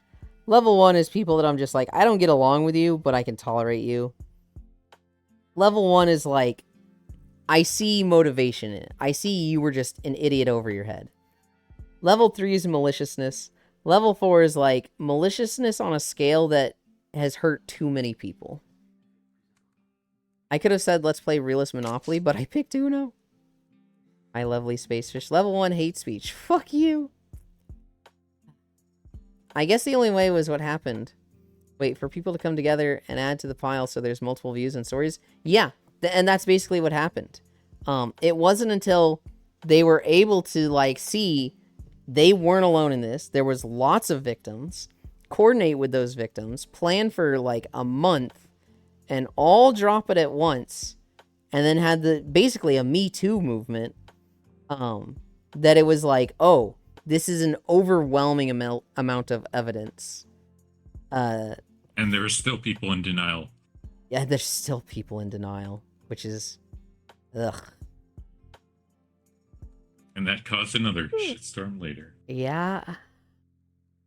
Chat, get on tabletop. We're playing Infinity Uno. Yeah, it's... It really is just... It would be nice if people could fucking behave, right? And be nice. But... People get, It'd be like... nice if people in VR chat could actually behave like adults. Yeah. And, like, if you want to be a sex pest, fine. Fucking just be fucking... What's the word I'm looking for? Understand that not everybody wants to see that and do it where it's appropriate. You don't need to fucking blackmail people for it. Like, Jesus Christ. It just seems like people get just a little modicum of fame and it goes to their head and they're starting to, like, take advantage of it. It just feels like, you know, every month some new Twitch streamer or YouTuber is canceled. And that's just the really big ones, right? It feels like a fucking weekly basis when you include people of, like, my size or a little bigger. Battle Disc or Uno, you decide. Bits. Uno. Sold. I'm hosting a Battle Disc tournament in a couple hours. Be classy, don't blackmail people for boobs. You can find online for free. Yeah, but sometimes I want your boobs. And, like, what if they're into it, right? What if they want me to blackmail them and potentially ruin their life? I'm kidding. Good. I don't know. Evil Yulin came out. Look, there's something special about, you know, the person they're attached to, right? I'd rather see someone I really likes boobs than rando boobs online. But, like, you're never gonna catch me asking for them, especially now that I stream. Like, I never want to put, like, any sort of pressure on people. That kind of hot, Elin. Want to see a man's true color? Don't give them trials. Instead, give them power and observe. You heard it here. Yuli likes your boobs. Maybe I do. I don't want to see your boobs, but the parasite. But the parasite? What? Hang on. Are you saying I have a parasite piloting me?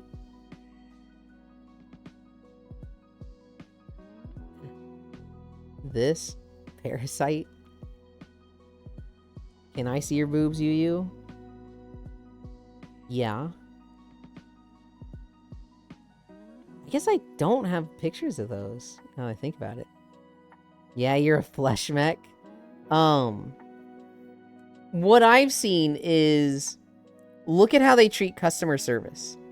When you really want to know how someone is, take them to, like, a restaurant and, like, you know, take them to multiple restaurants and look at how they treat customer service. If the waiter messes up and they're nasty to them, that is a red flag. But if they're like understanding, like, oh, you know what happens, then it's like, you're a good person. Gave me power. Oh, power. Bonus point if you take them. Go ahead. Bonus point if you take them to a restaurant where they don't actually have wait staff, but they still have an option to tip. Yeah. When I have boobs, they tip good. Ewan gets free pics if he wants them. So, okay, when it comes to seeing pics of stuff, boobs is like the only thing I want to see pics of. Everything else, I'm just like, I like showing. I don't like seeing. And so, like, dick pics, butt pics, I almost never want to see those. But for boobs are different, right? Boobs are, like, mesmerizing. You can't go wrong with boob pics. Not a flesh mech, Wrath? Oh, Jan, you're just European. It's a bone mecha wearing flesh armor. So if I don't tip, I'm a bad person? No, that's... Tipping is a whole beast, right? Because, like, it's a fucked up system that business owners have been using to offset costs onto customers to justify paying lower wages. It needs to go away. But, like, to get it to go away, we need to, as a group, stop tipping. Well, who gets punished for that? Not the business owners. It's the wait staff, the people who depend on those tips, right? So it's like, to fix tipping, you have to fucking really gut the people who are not responsible for tipping. And that's a fucked up system. That, or you just, like, you know, sign it out of through laws. But, like, you yourself as a person, we are not in a position to, like, boycott tipping. Because it just hurts people that are already struggling and we don't want to hurt. It's a nasty beast to tackle that's like, I don't even know where the moral ground is in it, right? Like, is somebody a bad person if they stop tipping because they think tipping is wrong and they think waitstaff should be paid a living wage? And they're just like, well, if everybody stops tipping, living wages will be, you know, minimum wage will become mandatory for this. Is that person a bad person? I don't know. Like, they're hurting somebody in the moment, but their logic isn't wrong and their goal isn't wrong. Tipping sucks. I hate tipping. But what if it's justified? So if I don't tip, I'm a bad person. Okay, send Yulin. Okay, Yulin, send dick pic. Okay, send Yulin dick pic. No. I don't want to see dick pics. You're based if you don't tip. So you'd sleep with an extra 10K? Fair enough. Trust me, I will. So basically we have to break it to fix it. Honestly, sounds right. Would you tip knowing that money doesn't go to stuff? There's also the view of I'm paying extra for something I didn't order. Yeah, no tip pics. And, like, here's another thing with tipping. A lot of times the tips doesn't even get to the waitstaff. If you go to a place that has electronic tipping, a lot of the times that tipping doesn't go to the waitstaff. It goes to the owner. I'm pretty sure at my parents' restaurant, all of the tips go to waitstaff. I'm pretty sure the owners don't get anything from tips. But, like, that is not the case, and there's no hard law that says if you tip, it has to go to the waitstaff. And I think it's state by state. I think it's also different for electronic tipping versus, like, you know, jar tipping. It's just, it's a dumb system.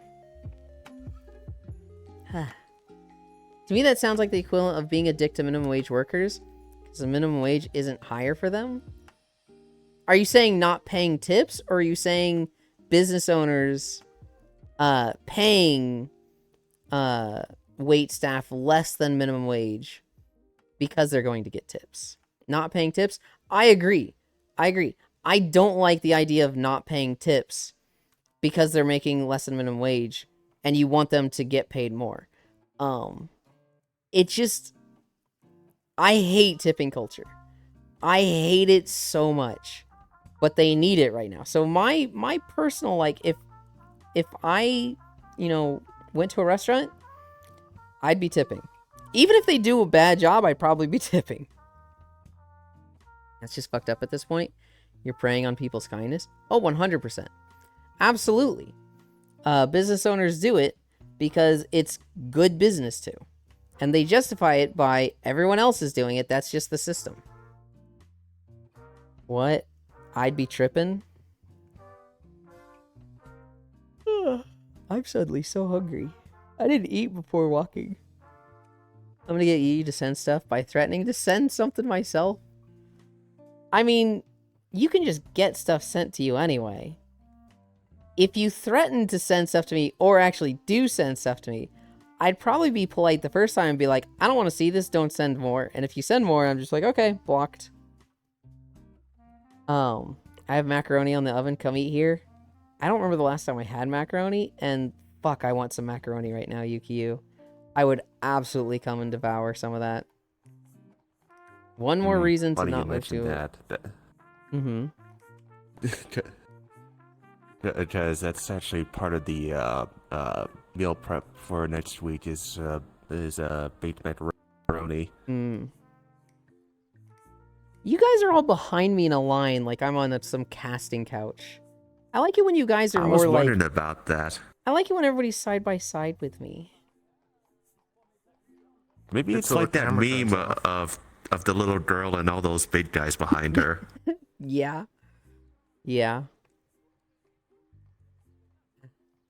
Welcome to the casting beach. Where is Freya? Freya is... I think this one is Freya. Freya's not in her typical wolf girl. Can't block IRL. Haha, lol, drooling. It's revenge from yesterday.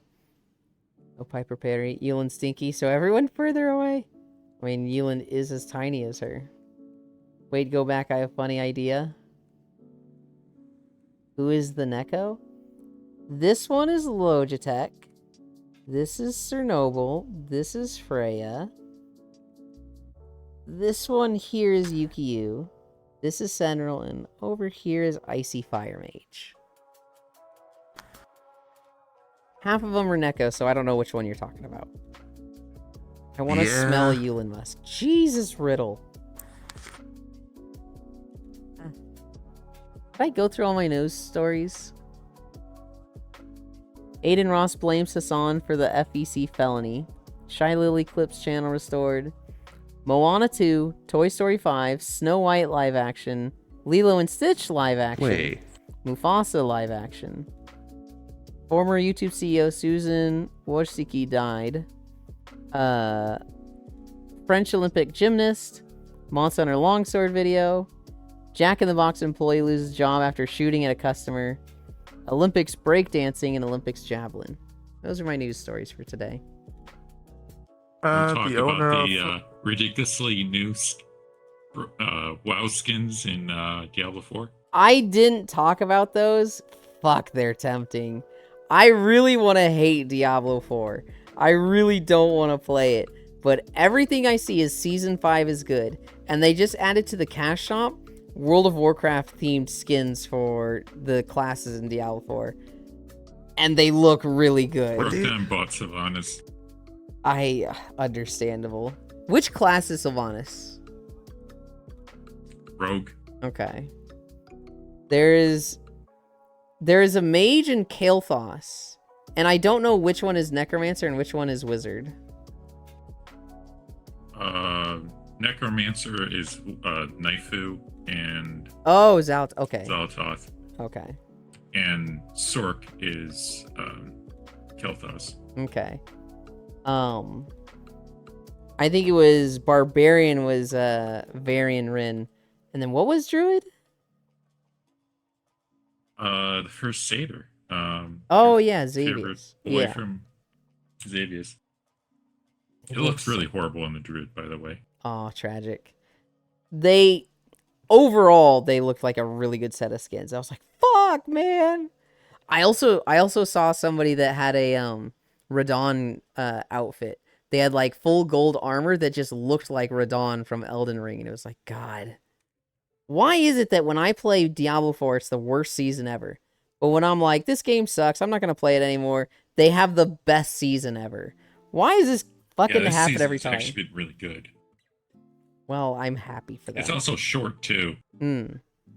It's only 2 months and a month Mhm. short because of the new expansion coming out. That's kind of funny that their best season is going to be the short one.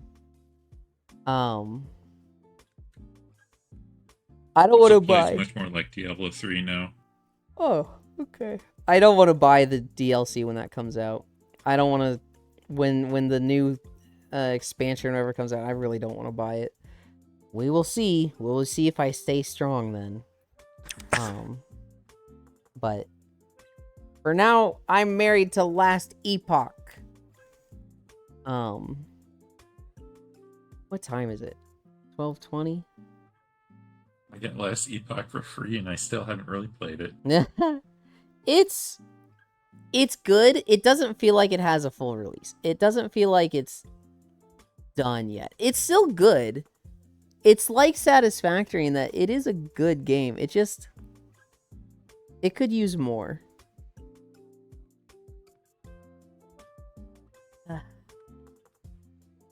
Oh, today's There's Saturday. a new Wispy Room map.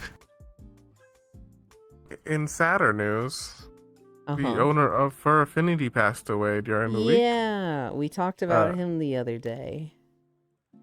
Yeah. That sucks.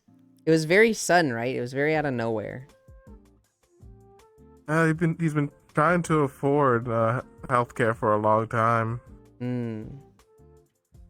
but just the price of things and the debts Mm-hmm. stacked.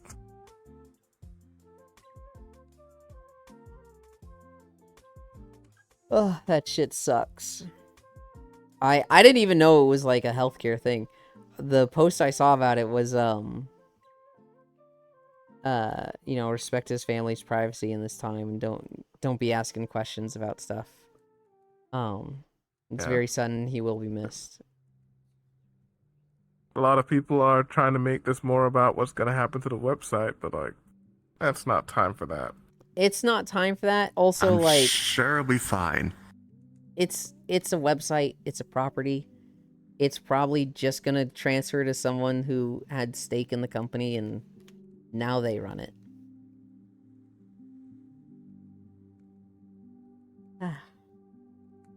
God, I'm hungry. I'm like Go really drink your milk. I'm thinking I and eat a real quick burrito and then nap. Who do we go to?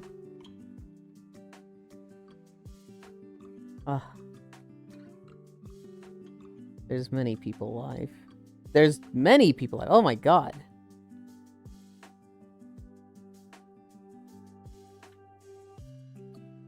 Why are there so many people live right now? I want to read them all. We're gonna go to media. Saturday. Yeah. We're gonna go to media though. She's doing more makers and crafting.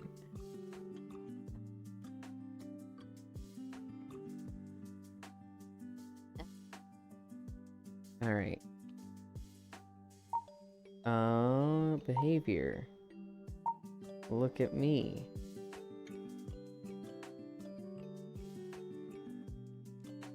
How do I... Yeah. Alright. Where am I gonna put the camera? I want to look out the window up here.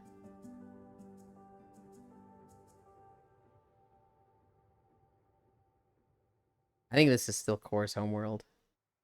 It's a very good homeworld. No, Anchor World. Look at how comfy that is.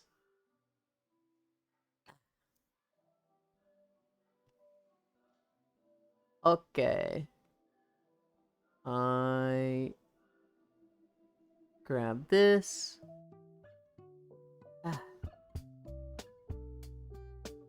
Bye-bye, media. Thank you for the stream, you in chat. God bless you all. Thank you. We look at the socials. Flash raid. Media, Star Trek. Did I spell that right? I did. Have a great rest of your day. I think I'm watching Code Geass today. Other than that, I'm gonna try and get through more Final Fantasy. So, yesterday I only pinged Core's Final Fantasy channel. I'll probably ping both Core's Final Fantasy channel and my general chat if I get to a dungeon in Final Fantasy. I greatly appreciate Blank, who has been helping me a lot. That being said, thank you everybody for keeping me company. We did 5.2 miles. Oh, I need to reset the beach day taxes. I love you. Bye.